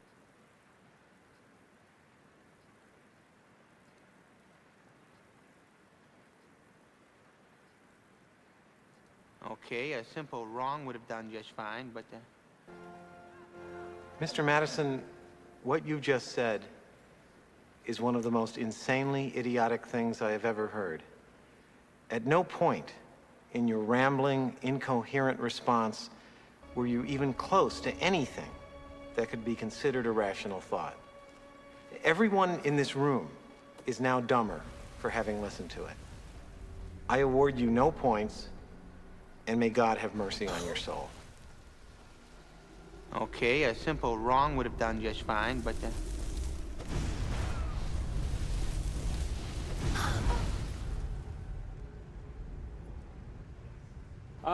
Everybody.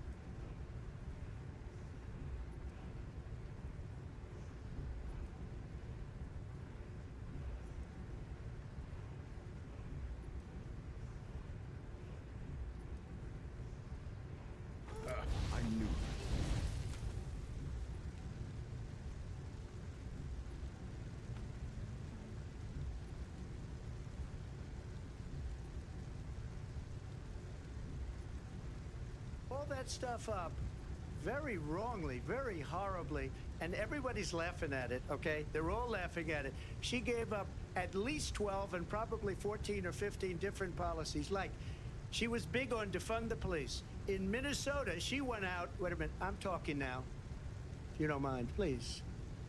Does that sound familiar? She went out in Minnesota and wanted to let criminals that killed people, that burned down Minneapolis, she went out and raised money to get them out of jail. She did things that nobody would ever think of. Now she wants to do transgender operations on illegal aliens that are in prison. This is a radical left liberal that would do this. She wants to confiscate your guns, and she will never allow fracking in Pennsylvania. If she won the election, fracking in Pennsylvania will end on day one. Just to finish one thing, so important in my opinion. So I got the oil business going like nobody has ever done before. When they took over, they got rid of it, started getting rid of it, and the prices were going up the roof. They immediately let these guys go to where they were. I would have been 5 times, 4 times, 5 times higher, because you're talking about 3.5 years ago. They got it up to where I was because they had no choice, because the prices of energy were quadrupling and doubling. You saw what happened to gasoline. So they said, let's go back to Trump. But if she won the election, the day after that election, they'll go back to destroying our country, and oil will be dead, fossil fuel will be dead, we'll go back to windmills, and we'll go back to solar, where they need a whole desert to get some energy to come out of. You ever see a solar plant? By the way, I'm a big fan of solar, but they take 400, 500 acres of desert soil. These are not good things for the environment, as she understands. Thank you. Lindsay, thank you. We have an election in just 56 days. And I want to talk about the peaceful transfer of power, which you all know is a cornerstone of our democracy, and the role of a president in a moment of crisis. Mr. President, on January 6th, you told your supporters to march to the Capitol. You said you would be right there with them. The country and the world saw what played out at the Capitol that day, the officers coming under attack. Aides in the West Wing say you watched it unfold on television off the Oval Office. You did send out tweets, but it was more than 2 hours before you sent out that video message telling your supporters to go home. Is there anything you regret about what you did on that day? You just said a thing that isn't covered. Peacefully and patriotically, I said during my speech, not later on. Peacefully and patriotically. And nobody on the other side was killed. Ashley Babbitt was shot by an out-of-control police officer that should have never, ever shot her. It's a disgrace. But we didn't do this group of people that have been treated so badly. I ask, what about all the people that are pouring into our country and killing people that she allowed to pour in? Mr. President, on January 6th, you told your supporters to march to the Capitol. You said you would be right there with them. The country and the world saw what played out at the Capitol that day, the officers coming under attack. Aides in the West Wing say you watched it unfold on television off the Oval Office. You did send out tweets, but it was more than 2 hours before you sent out that video message telling your supporters to go home. Is there anything you regret about what you did on that day? You just said a thing that isn't covered. Peacefully and patriotically, I said during my speech, not later on. Peacefully and patriotically. And nobody on the other side was killed. Ashley Babbitt was shot by an out-of-control police officer that should have never, ever shot her. It's a disgrace. But we didn't do this group of people that have been treated so badly. I ask, what about all the people that are pouring into our country and killing people that she allowed to pour in? She was the border czar, remember that. She was the border czar. She doesn't want to be called the border czar because she's embarrassed by the border. In fact, she said at the beginning, oh, I'm surprised you're not talking about the border yet. That's because she knows what a bad job they've done. What about those people? When are they going to be prosecuted? When are these people from countries all over the world, not just South America, they're coming in from all over the world, David, all over the world, and crime rates are down all over the world because of it. But let me just when are those, David, when are those people going to be prosecuted? When are the people that burned down Minneapolis going to be prosecuted? Or in Seattle, they went into Seattle, they took over a big percentage of the city of Seattle. When are those people going to be prosecuted? But let me just ask you. You might ask her that question. You were the president. You were watching it unfold on television. It's a very simple question as we move forward toward another election. Is there anything you regret about what you did on that day? Yes or no? I had nothing to do with that other than they asked me to make a speech. I showed up for a speech. I said, I think it's going to be big. I went to Nancy Pelosi and the mayor of Washington, D.C., and the mayor put it back in writing, as you know. I said, you know, this is going to be a very big rally or whatever you want to call it. And again, it wasn't done by me. It was done by others. I said, I'd like to give you 10,000 National Guard or soldiers. They rejected me. Nancy Pelosi rejected me. It was just 2 weeks ago. Her daughter has a tape of her saying she is fully responsible for what happened. They want to get rid of that tape. It would have never happened if Nancy Pelosi and the mayor of Washington did their jobs. I wasn't responsible for security. Nancy Pelosi was responsible. She didn't do her job. The question was about you as president, not about former Speaker Pelosi, but I do want Vice President Harris to respond here. I was at the Capitol on January 6th. I was the vice president-elect. I was also an acting senator. I was there. And on that day, the President of the United States incited a violent mob to attack our nation's capital, to desecrate our nation's capital. On that day, 140 law enforcement officers were injured, and some died. And understand, the former president has been indicted and impeached for exactly that reason. But this is not an isolated situation. Let's remember Charlottesville, where there was a mob of people carrying tiki torches, spewing anti-Semitic hate. And what did the president then at the time say? There were fine people on each side. Let's remember that when it came to the Proud Boys, a militia, the president said, the former president said, stand back and stand by. So for everyone watching who remembers what January 6th was, I say, we don't have to go back. Let's not go back. We're not going back. It's time to turn the page. And if that was a bridge too far for you, well, there is a place in our campaign for you to stand for country, to stand for our democracy, to stand for rule of law, and to end the chaos, and to end the approach that is about attacking the foundations of our democracy because you don't like the outcome. And be clear on that point. Donald Trump, the candidate, has said in this election there will be a bloodbath if this and the outcome of this election is not to his liking. Let's turn the page on this. Let's not go back.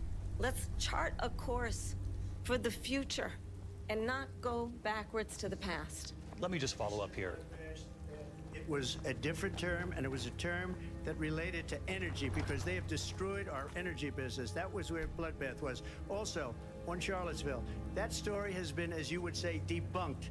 Laura Ingraham, Sean Hannity, Jesse, all of these people, they covered it. If they go an extra sentence, they will see it was perfect. It was debunked in almost every newspaper, but they still bring it up, just like they bring 2025 up. They bring all of this stuff up. I ask you this, you talk about the Capitol. Why are we allowing these millions of people to come through on the southern border? How come she's not doing anything? And I'll tell you what I would do, and I would be very proud to do it. I would say we would both leave this debate right now. I'd like to see her go down to Washington, D.C. during this debate because we're wasting a lot of time. Go down to, because she's been so bad, it's so ridiculous. Go down to Washington, D.C. and let her sign a bill to close up the border because they have the right to do it. They don't need bills. They have the right to do it. The President of the United States, you'll get him out of bed, you'll wake him up at 4 o'clock in the afternoon, you'll say, come on down to the office, let's sign a bill. If he signs a bill that the border is closed, all he has to do is say it to the Border Patrol, who are phenomenal. If they do that, the border is closed. Mr. Those President, people are killing many people, unlike J6. We talked immigration here tonight. I do want to focus on this next issue to both of you because it really brings us this into focus, truth in these times that we're living in. Mr. President, for 3.5 years after you lost the 2020 election, you repeatedly falsely claimed that you won, many times saying you won in a landslide. In the past couple of weeks leading up to this debate, you have said, quote, you lost by a whisker, that you, quote, didn't quite make it, that you came up a little bit short. said that? Are you now acknowledging that you lost in 2020? No, I don't acknowledge that at all. But I you said did that say sarcastically. You know that. It was said, oh, we lost by a whisker. That was said sarcastically. Look, there's so much proof. All you have to do is look at it. And they should have sent it back to the legislatures for approval. I got almost 75 million votes, the most votes any sitting president has ever gotten. I was told if I got 63, which was what I got in 2016, you can't be beaten. The election, people should never be thinking about an election as fraudulent. We need two things. We need walls, and we have to have it. We have to have borders, and we have to have good elections. Our elections are bad. And a lot of these illegal immigrants coming in, they're trying to get them to vote. They can't even speak English. They don't even know what country they're in practically. And these people are trying to get them to vote. And that's why they're allowing them to come into our country. I did watch all of these pieces of video. I didn't detect the sarcasm, lost by a whisker. We didn't quite make it. And we should just point out here as clarification, and you know this, you and your allies, 60 cases in front of many judges, many of them Republican. No judge looked at it. And said they said no we didn't have standing. That's the other thing. They said we didn't have standing, a technicality. Can you imagine a system where a person in an election doesn't have standing? The President of the United States doesn't have standing. That's how we lost. If you look at the facts, and I'd love to have you'll do a special on it. I'll show you Georgia, and I'll show you Wisconsin, and I'll show you Pennsylvania, and I'll show you... We have so many facts and statistics, but you know what? That doesn't matter, because we have to solve the problem that we have right now. That's old news. And the problem that we have right now is we have a nation in decline, and they have put it into decline. We have a nation that is dying, David. Mr. President, thank you. Vice President Harris, you heard the president there tonight. He said he didn't say that he lost by a whisker, so he still believes he did not lose the election that was won by President Biden and yourself. But I do want to ask you about something that's come up in the last couple of days. This was a post from President Trump about this upcoming election just weeks away. He said, when I win, those people who cheated, and then he lists donors, voters, election officials, he says will be prosecuted to the fullest extent of the law, which will include long-term prison sentences. One of your campaign's top lawyers responded saying, we won't let Donald Trump intimidate us. We won't let him suppress the vote. Is that what you believe he's trying to do here? Donald Trump was fired by 81 million people. So let's be clear about that. And clearly he is having a very difficult time processing that. But we cannot afford to have a president of the United States who attempts, as he did in the past, to upend the will of the voters in a free and fair election. And I'm going to tell you that I have traveled the world as Vice President of the United States, and world leaders are laughing at Donald Trump. I have talked with military leaders, some of whom worked with you, and they say you're a disgrace.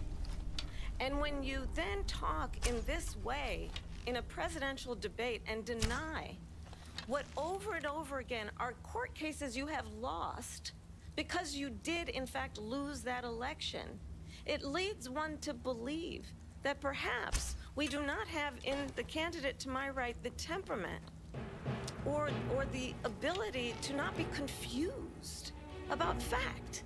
That's deeply troubling, and the American people deserve better. I'll give you 1 minute to respond, Mr. President. Let me just tell you about world leaders. Viktor Orban, one of the most respected men, they call him a strong man. He's a tough person, smart. Prime Minister of Hungary. They said, why is the whole world blowing up? 3 years ago it wasn't. Why is it blowing up? He said, because you need Trump back as president. They were afraid of him. China was afraid, and I don't like to use the word afraid, but I'm just quoting him. China was afraid of him. North Korea was afraid of him. Look at what's going on with North Korea, by the way. He said Russia was afraid of him. I ended the Nord Stream 2 pipeline, and Biden put it back on day one, but he ended the XL pipeline. The XL pipeline in our country, he ended that. But he let the Russians build a pipeline going all over Europe and heading into Germany, the biggest pipeline in the world. Look, Viktor Orban said it. He said the most respected, most feared person is Donald Trump. We had no problems when Trump was president.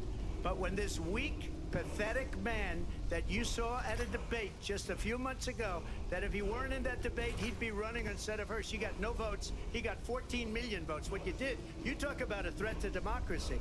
He got 14 million votes, and they threw him out of office. And you know what? I'll give you a little secret. He hates her. He can't stand her. But he got 14 million votes. They threw him out. She got 0 votes. And when she ran, she was the first one to leave because she failed. And now she's running. I don't understand it, but I'm okay with it because your time is I think we're going to do very well. We've got a lot more to get to. Turning now to the Israel-Hamas war and the hostages who are still being held, Americans among them. Vice President Harris, in December, you said, quote, Israel has a right to defend itself, but you added, quote, it matters how, saying international humanitarian law must be respected. Israel must do more to protect innocent civilians. You said that 9 months ago. Now an estimated 40,000 Palestinians are dead. Nearly 100 hostages remain. Just last week, Prime Minister Benjamin Netanyahu said there's not a deal in the making. President Biden has not been able to break through the stalemate. How would you do it? Well, let's understand how we got here. On October 7, Hamas, a terrorist organization, slaughtered 1,200 Israelis. Many of them young people who were simply attending a concert. Women were horribly raped. And so absolutely, I said then, I say now, Israel has a right to defend itself. We would. And how it does so matters. Because it is also true, far too many innocent Palestinians have been killed. Children, mothers. What we know is that this war must end. It must end immediately, and the way it will end is we need a ceasefire deal and we need the hostages out. And so we will continue to work around the clock on that. Work around the clock, also understanding that we must chart a course for a two-state solution. And in that solution, there must be security for the Israeli people and Israel, and an equal measure for the Palestinians. But the one thing I will assure you always, I will always give Israel the ability to defend itself, in particular as it relates to Iran and any threat that Iran and its proxies pose to Israel. But we must have a two-state solution where we can rebuild Gaza, where the Palestinians have security, self-determination, and the dignity they so rightly deserve. President Trump, how would you negotiate with Netanyahu and also Hamas in order to get the hostages out and prevent the killing of more innocent civilians in Gaza? If I were president, it would have never started. If I were president, Russia would have never, ever, I know Putin very well, he would have never, and there was no threat of it either, by the way, for 4 years, have gone into Ukraine and killed millions of people when you add it up, far worse than people understand what's going on over there. But when she mentions about Israel, all of a sudden, she hates Israel. She wouldn't even meet with Netanyahu when he went to Congress to make a very important speech. She refused to be there because she was at a sorority party of hers. She wanted to go to the sorority party. She hates Israel. If she's president, I believe that Israel will not exist within 2 years from now. And I've been pretty good at predictions, and I hope I'm wrong about that one. She hates Israel. At the same time, in her own way, she hates the Arab population because the whole place is going to get blown up. Arabs, Jewish people, Israel will be gone. It would have never happened. Iran was broke under Donald Trump. Now Iran has $300 billion because they took off all the sanctions that I had. Iran had no money for Hamas or Hezbollah or any of the 28 different spheres of terror. And they are spheres of terror, horrible terror. They had no money. It was a big story, and you know it. You covered it very well, actually. They had no money for terror. They were broke. Now they're a rich nation, and now what they're doing is they're spreading that money around. Look at what's happening with the Houthis and Yemen. Look at what's going on in the Middle East. This would have never happened. I will get that settled and fast, and I'll get the war with Ukraine and Russia ended. If I'm president-elect, I'll get it done before even becoming president. Vice President Harris, he says you hate Israel. That's absolutely not true. I have my entire career and life supported Israel and the Israeli people. He knows that. He's trying to, again, divide and distract from the reality, which is it is very well known that Donald Trump is weak and wrong on national security and foreign policy. It is well known that he admires dictators wants to be a dictator on day one, according to himself. It is well known that he said of Putin that he can do whatever the hell he wants and go into Ukraine.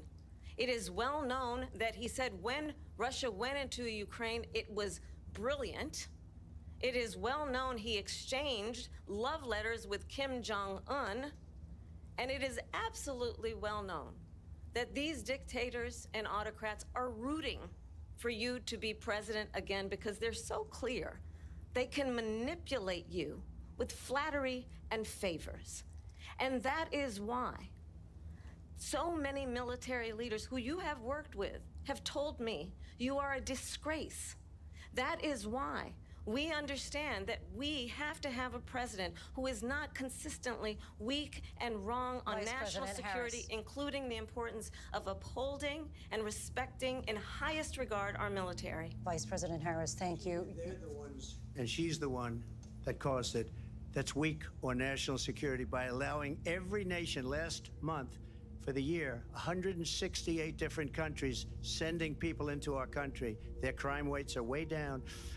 Putin endorsed her last week, said, I hope she wins. And I think he meant it, because what he's gotten away with is absolutely incredible. It wouldn't have happened with me. The leaders of other countries think that they're weak and incompetent, and they are. They're grossly incompetent.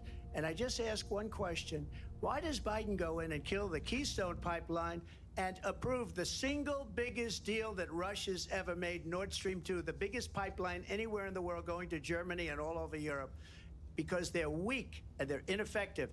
And Biden, by the way, President gets paid Trump, a lot of money. Thank you. We have a lot of issues to get to. We'll be right back with much more of this historic ABC News presidential debate from the National Constitution Center right here in Philadelphia. Back in a moment.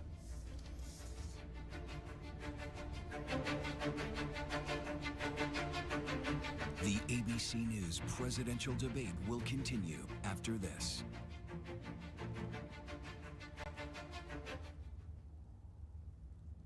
It was a regular day for 19-year-old Melissa Witt. She went to meet her mom at a bowling church. Live.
You have a grim look.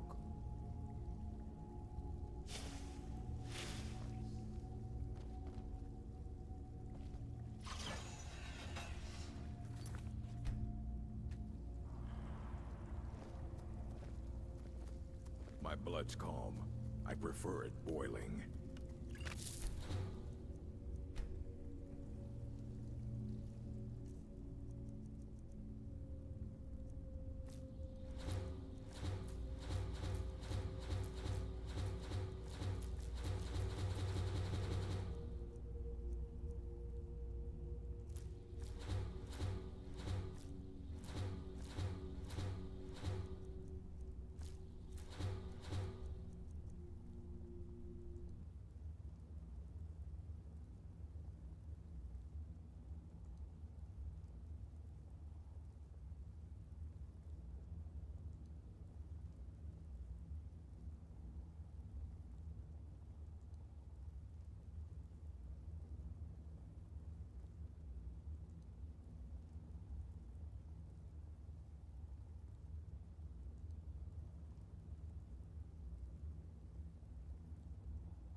An orc follows to the death.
You have a grim look.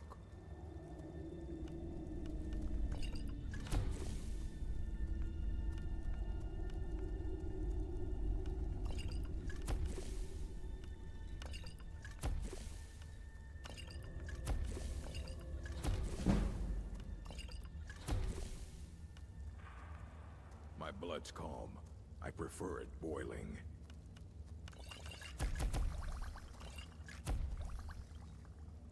My blood's calm.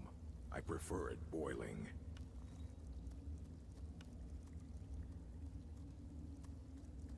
My blood's calm. I prefer it boiling.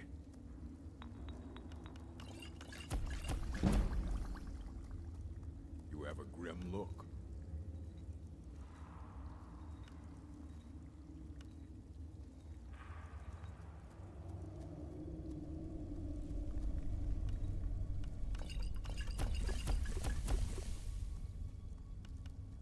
An orc follows to the death.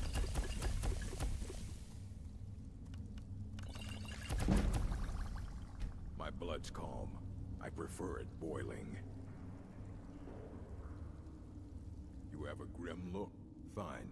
Let's trade then.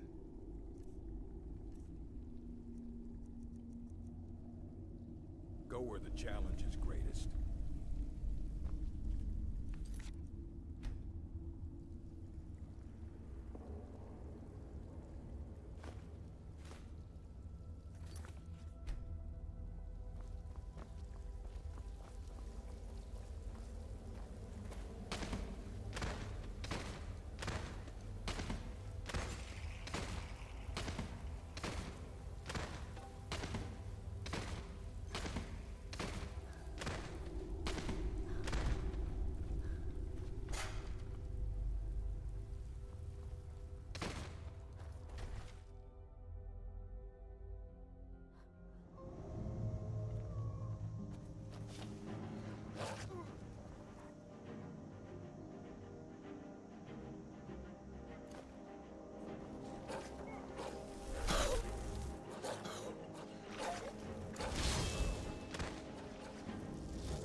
Please stay away while you got that spell on you.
Walk away, now.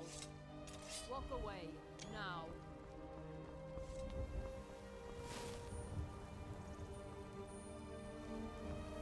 An orc followed. Fine. Let's trade then.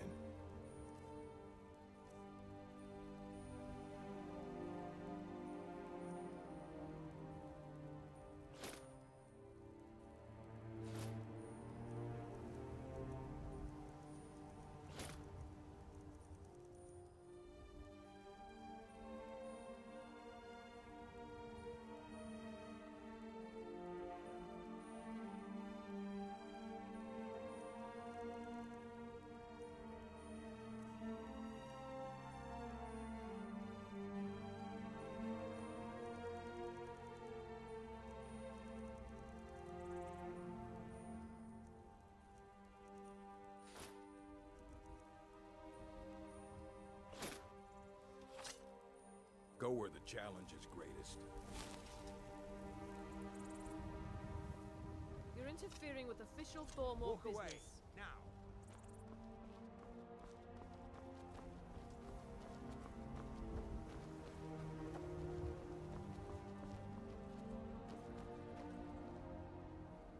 Huh?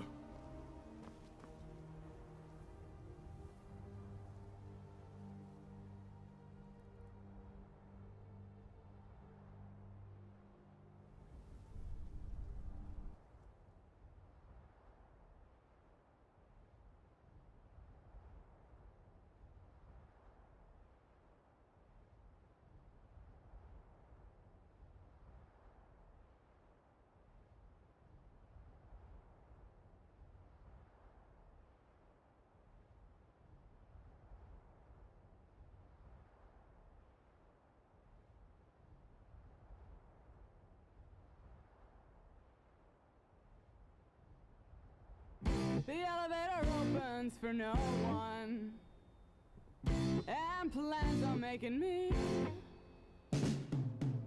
I'm paralyzed into you, and plans are making me. And plans are making me. Everyone looks like everyone, just like snowflakes were already there. Just too busy to accept it. And we already met. And we already met. Everyone looks like everyone. Passing days just like buttons. This one time, this friend of mine. No way that was me. No way that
not just a lie, but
but you look tired. Come, share a bottle of honey brew mead with me. Argue your ear off about which one should go first. Ysmir's blessing on you.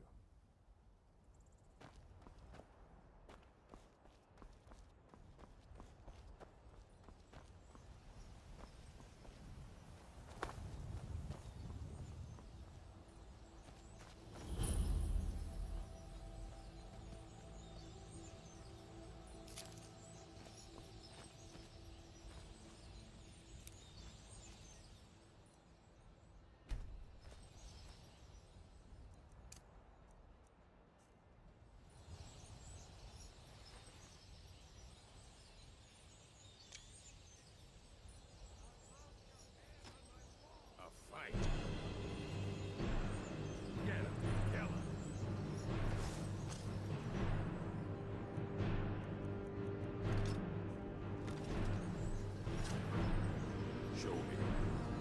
And that is my task.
Die for that.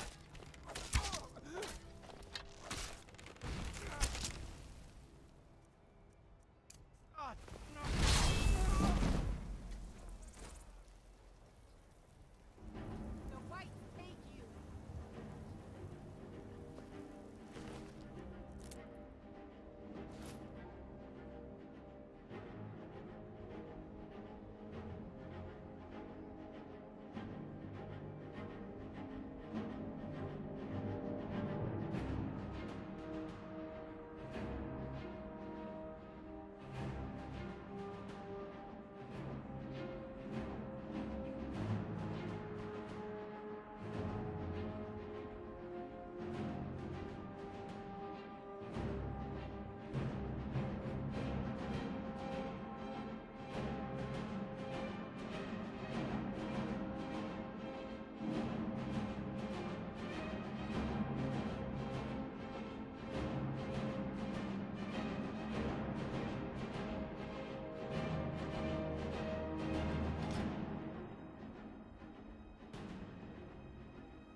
Live from the National Constitution Center in Philadelphia, Pennsylvania. Here again, David Muir and Lindsay Davis. Welcome back to this historic ABC News presidential debate tonight. We're going to continue here, and I want to turn to the war in Ukraine. We're now 2.5 years into this conflict. Mr. President, it has been the position of the Biden administration that we must defend Ukraine from Russia, from Vladimir Putin, to defend their sovereignty, their democracy, that it's in America's best interest to do so, arguing that if Putin wins, he may be emboldened to move even further into other countries. You have said you would solve this war in 24 hours. You said so just before the break tonight. How exactly would you do that? And I want to ask you a very simple question tonight. Do you want Ukraine to win this war? I want the war to stop. I want to save lives that are being uselessly, people being killed by the millions. It's the millions. It's so much worse than the numbers that you're getting, which are fake numbers. Look, we're in for 250 billion or more because they don't ask Europe, which is a much bigger beneficiary to getting this thing done than we are. They're in for $150 billion less because Biden and you don't have the courage to ask Europe like I did with NATO. They paid billions and billions, hundreds of billions of dollars when I said, either you pay up or we're not going to protect you anymore. So that's maybe one of the reasons they don't like me as much as they like weak people. But you take a look at what's happening. We're in for 250 to 275 billion. They're into 100 to 150. They should be forced to equalize. With that being said, I want to get the war settled. I know Zelensky very well, and I know Putin very well. I have a good relationship, and they respect your president, okay? They respect me. They don't respect Biden. How would you respect him? Why? For what reason? He hasn't even made a phone call in 2 years to Putin. Hasn't spoken to anybody. They don't even try and get it. That is a war that's dying to be settled.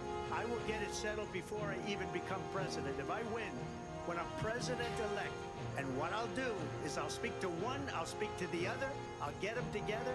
That war would have never happened. And in fact, when I saw Putin after I left, unfortunately left because our country has gone to hell. But after I left, when I saw him building up soldiers, he did it after I left. I said, oh, he must be negotiating. It must be a good, strong point of negotiation. Well, it wasn't, because Biden had no idea how to talk to him. He had no idea how to stop it. And now you have millions of people dead, and it's only getting worse, and it could lead to World War III. Don't kid yourself, David. We're playing with World War III, and we have a president that we don't even know if he's... Where is our president? We don't even know if he's a president. And just to clarify they here... threw him out of a campaign like a dog. We don't even know. Is he our president? But we have a president, Mr. President, that doesn't know he's alive. Your time is up. Just to clarify the question, do you believe it's in the U.S. best interest for Ukraine to win this war? Yes, sir. I think it's the U.S. best interest to get this war finished and just get it done. All right. Negotiate a deal, because we have to stop all of these human lives from being destroyed. I want to take this to Vice President Harris. I want to get your thoughts on our support for Ukraine in this moment, but also as Commander-in-Chief, if elected, how would you deal with Vladimir Putin, and would it be any different from what we're seeing from President Biden? Well, first of all, it's important to remind the former president you're not running against Joe Biden, you're running against me. I believe the reason that Donald Trump says that this war would be over within 24 hours is because he would just give it up. And that's not who we are as Americans. Let's understand what happened here. I actually met with Zelensky a few days before Russia invaded, tried through force to change territorial boundaries, to defy one of the most important international rules and norms, which is the importance of sovereignty and territorial integrity. And I met with President Zelensky. I shared with him American intelligence about how he could defend himself. Days later, I went to NATO's eastern flank, to Poland and Romania. And through the work that I and others did, we brought 50 countries together to support Ukraine in its righteous defense. And because of our support, because of the air defense, the ammunition, the artillery, the javelins, the Abrams tanks that we have provided, Ukraine stands as an independent and free country. If Donald Trump were president, Putin would be sitting in Kyiv right now. And understand what that would mean, because Putin's agenda is not just about Ukraine. Understand why the European allies and our NATO allies are so thankful that you are no longer president, and that we understand the importance of the greatest military alliance the world has ever known, which is NATO, and what we have done to preserve the ability of Zelensky and the Ukrainians to fight for their independence. Otherwise, Putin would be sitting in Kyiv with his eyes on the rest of Europe, starting with Poland. And why don't you tell the 800,000 Polish Americans right here in Pennsylvania how quickly you would give up for the sake of favor and what you think is a friendship with what is known to be a dictator who would eat you for lunch.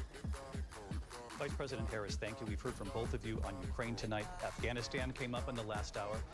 I wanted her to respond to something you said earlier, and I'll give you a minute here. Putin would be sitting in Moscow, and he wouldn't have lost 300,000 men and women, but he would have been sitting in Moscow. Quiet, please. He would have been sitting in Moscow much happier than he is right now.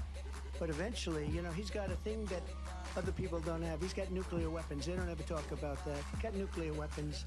Nobody ever thinks about that. And eventually, maybe he'll use them, and maybe he hasn't been that threatening, but he does have that. Something we don't even like to talk about. Nobody likes to talk about it. But just so you understand, they sent her to negotiate peace before this war started. 3 days later, he went in and he started the war because everything they said was weak and stupid. They said the wrong things. That war should have never started. She was the emissary. They sent her in to negotiate with Zelensky and Putin, and she did. And the war started 3 days later. And that's the kind of talent we have with her. She's worse than Biden. In my opinion, I think he's the worst president in the history of our country. She goes down as the worst vice president in the history of our country. But let me tell you something. She is a horrible negotiator. They sent her in to negotiate. As soon as they left, Putin did the invasion. President Trump, thank you. You did bring up something. You said she went to negotiate with Vladimir Putin. Vice President Harris, have you ever met Vladimir Putin? Can you clarify tonight?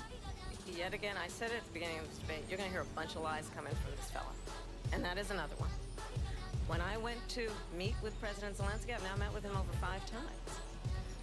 The reality is it has been about standing as America always should, as a leader upholding international rules and norms, as a leader who shows strength, understanding that the alliances we have around the world are dependent on our ability to look out for our friends and not favor our enemies because you adore strongmen instead of caring about democracy.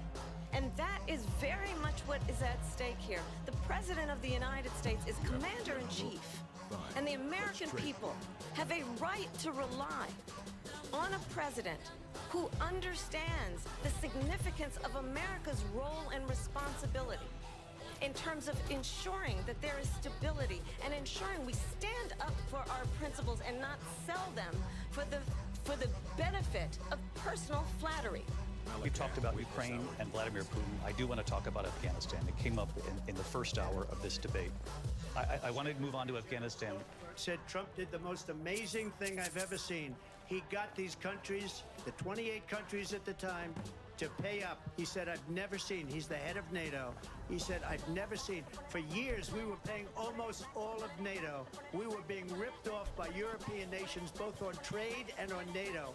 I got them to pay up by saying one of the statements you made before, if you don't pay, we're not going to protect you. Otherwise, we would have never gotten it. He said it was one of the most incredible jobs that he's ever seen done. Thank you. I want to turn to Afghanistan. It came up in the first hour of the debate, and we witnessed a poignant moment today on Capitol Hill, honoring the soldiers who died in the chaotic withdrawal from Afghanistan. I do want to ask the Vice President, do you believe you bear any responsibility in the way that withdrawal played out?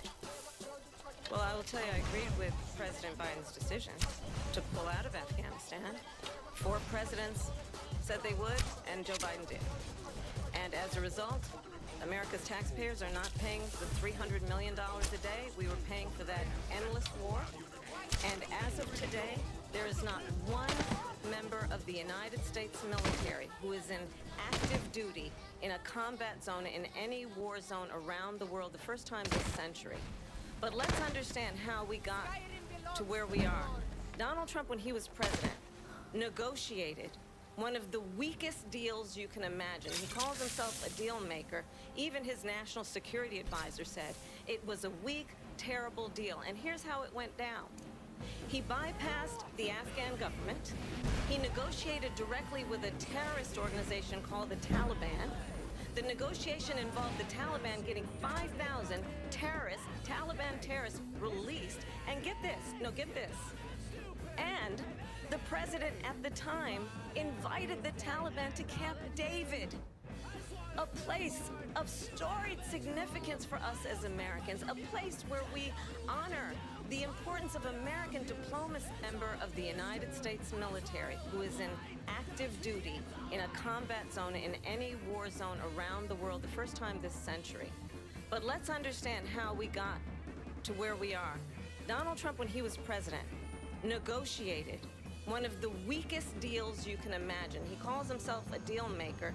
Even his national security advisor said it was a weak, terrible deal. And here's how it went down. He bypassed the Afghan government. He negotiated directly with a terrorist organization called the Taliban.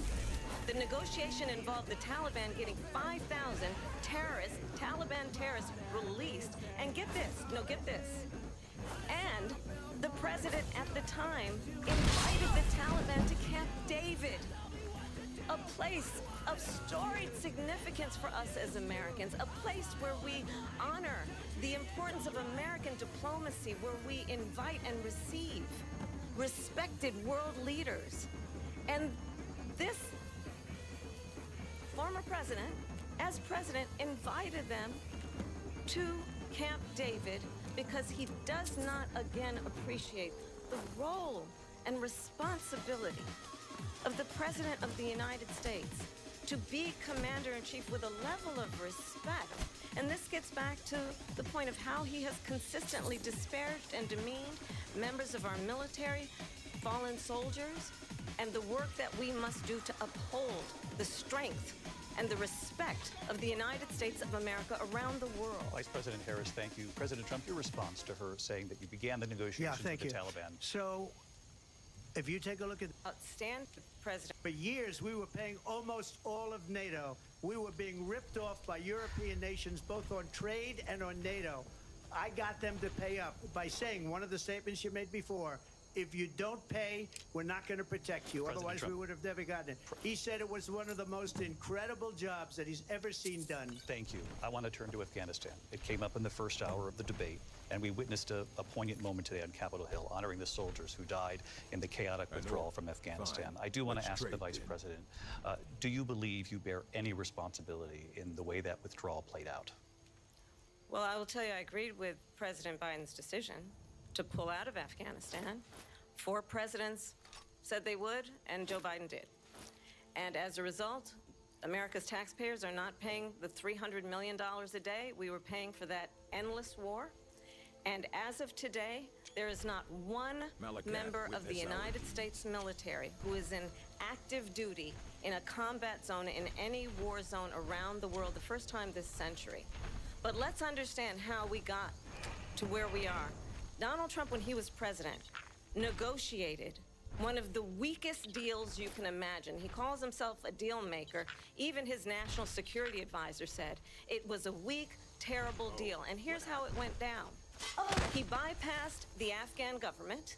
He negotiated directly with a terrorist organization called the Taliban. The negotiation involved the Taliban getting 5,000 Taliban terrorists released. And get this, and the president at the time invited the Taliban to Camp David, a place of storied significance for us as Americans, a place where we honor the importance of American diplomacy, where we invite and receive respected world leaders.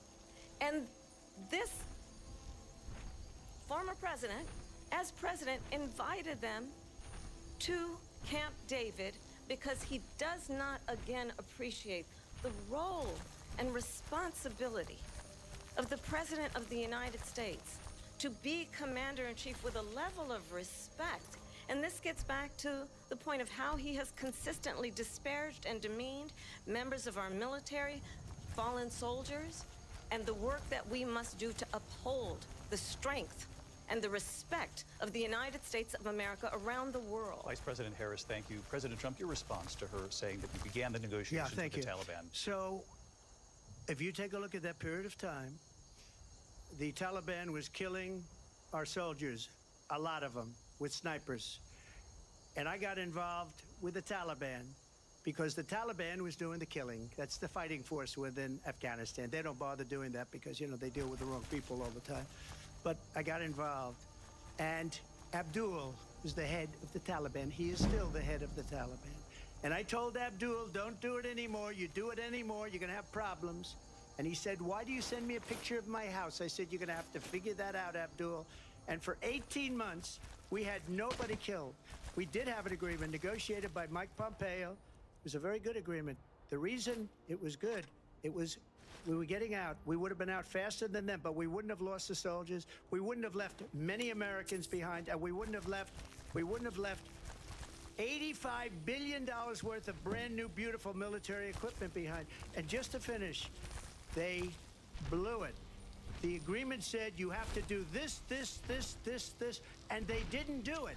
They didn't do it. The agreement was terminated by us because they didn't do what they were supposed to do. I want to move on. And these people did the worst withdrawal, and in my opinion, the most embarrassing moment in the history of our country. And by the way, that's why Russia attacked Ukraine, because they saw how incompetent she and her boss are. President Trump, thank you. I want to move on now to race and politics in this country. Mr. President, you recently said of Vice President Harris, quote, I didn't know she was black until a number of years ago when she happened to turn black, and now she wants to be known as black. I want to ask a bigger picture question here tonight. Why do you believe it's appropriate to weigh in on the racial identity of your opponent? I don't, and I don't care. I don't care what she is. I don't care. You make a big deal out of something. I couldn't care less. Whatever she wants to be is okay with me. But those were your words, so I'm asking... I don't know. I mean, all I can say is I read where she was not black, that she put out, and I'll say that. And then I read that she was black, and that's okay. Either one was okay with me. That's up to her. That's up to her. Vice President Harris, your thoughts on this? I think it's, I mean, honestly, I think it's a tragedy that we have someone who wants to be president who has consistently, over the course of his career, attempted to use race to divide the American people. You know, I do believe that the vast majority of us know that we have so much more in common than what separates us, and we don't want this kind of approach that is just constantly trying to divide us, and especially by race. And let's remember how Donald Trump started. He was land, he owned buildings, and he was investigated because he refused to rent property to black families. Let's remember, this is the same individual who took out a full-page ad in the New York Times calling for the execution of 5 young black and Latino boys who were innocent, the Central Park 5. Took out a full-page ad calling for their execution. This is the same individual who spread birther lies about the first black president of the United States. And I think the American people want better than that, want better than this, want someone who understands, as I do. I travel our country. We see in each other a friend. We see in each other a neighbor. We don't want a leader who is constantly trying to have Americans point their fingers at each other. I meet with people all the time who tell me, can we please just have discourse about how we're going to invest in the aspirations and the ambitions and the dreams of the American people? Knowing that regardless of people's color or the language their grandmother speaks, we all have the same dreams and aspirations and want a president who invests in those, not in hate and division. Vice President Harris, thank you. Lindsay? President Trump, this is now your 3rd time. This is the most divisive presidency in the history of our country. There's never been anything like it. They're destroying our country, and they come up with things like what she just said. Going back many, many years, when a lot of people, including Mayor Bloomberg, agreed with me on the Central Park 5, they admitted, they said, they pled guilty. And I said, well, if they pled guilty, they badly hurt a person, killed a person ultimately. And if they pled guilty, then they pled, we're not guilty. But this is a person that has to stretch back years, 40, 50 years ago, because there's nothing now. I built one of the greatest economies in the history of the world, and I'm going to build it again. It's going to be bigger, better, and stronger. But they're destroying our economy. They have no idea what a good economy is. their oil policies, every single policy. And remember this, she is Biden. You know, she's trying to get away from Biden. I don't know the gentleman, she says. She is Biden. The worst inflation we've ever had, a horrible economy because inflation has made it so bad, and she can't get away with that. Time's up. I want to respond to that, though. I want to respond briefly. Clearly, I am not Joe Biden, and I am certainly not Donald Trump. And what I do offer is a new generation of leadership for our country. One who believes in what is possible, one who brings a sense of optimism about what we can do instead of always disparaging the American people. I believe in what we can do to strengthen our small businesses, which is why I have a plan. Let's talk about our plans and let's compare the plans. I have a plan to give startup businesses $50,000 tax deduction to pursue their ambitions, their innovation, their ideas, their hard work. I have a plan, $6,000 for young families for the first year of your child's life to help you in that most critical stage of your child's development. I have a plan that is about allowing people to be able to pursue what has been fleeting in terms of the American dream by offering a help with down payment of $25,000 down payment assistance for first-time home buyers. That's the kind of conversation, I believe, David, that people really want tonight, as opposed to a conversation that is constantly about belittling and name-calling.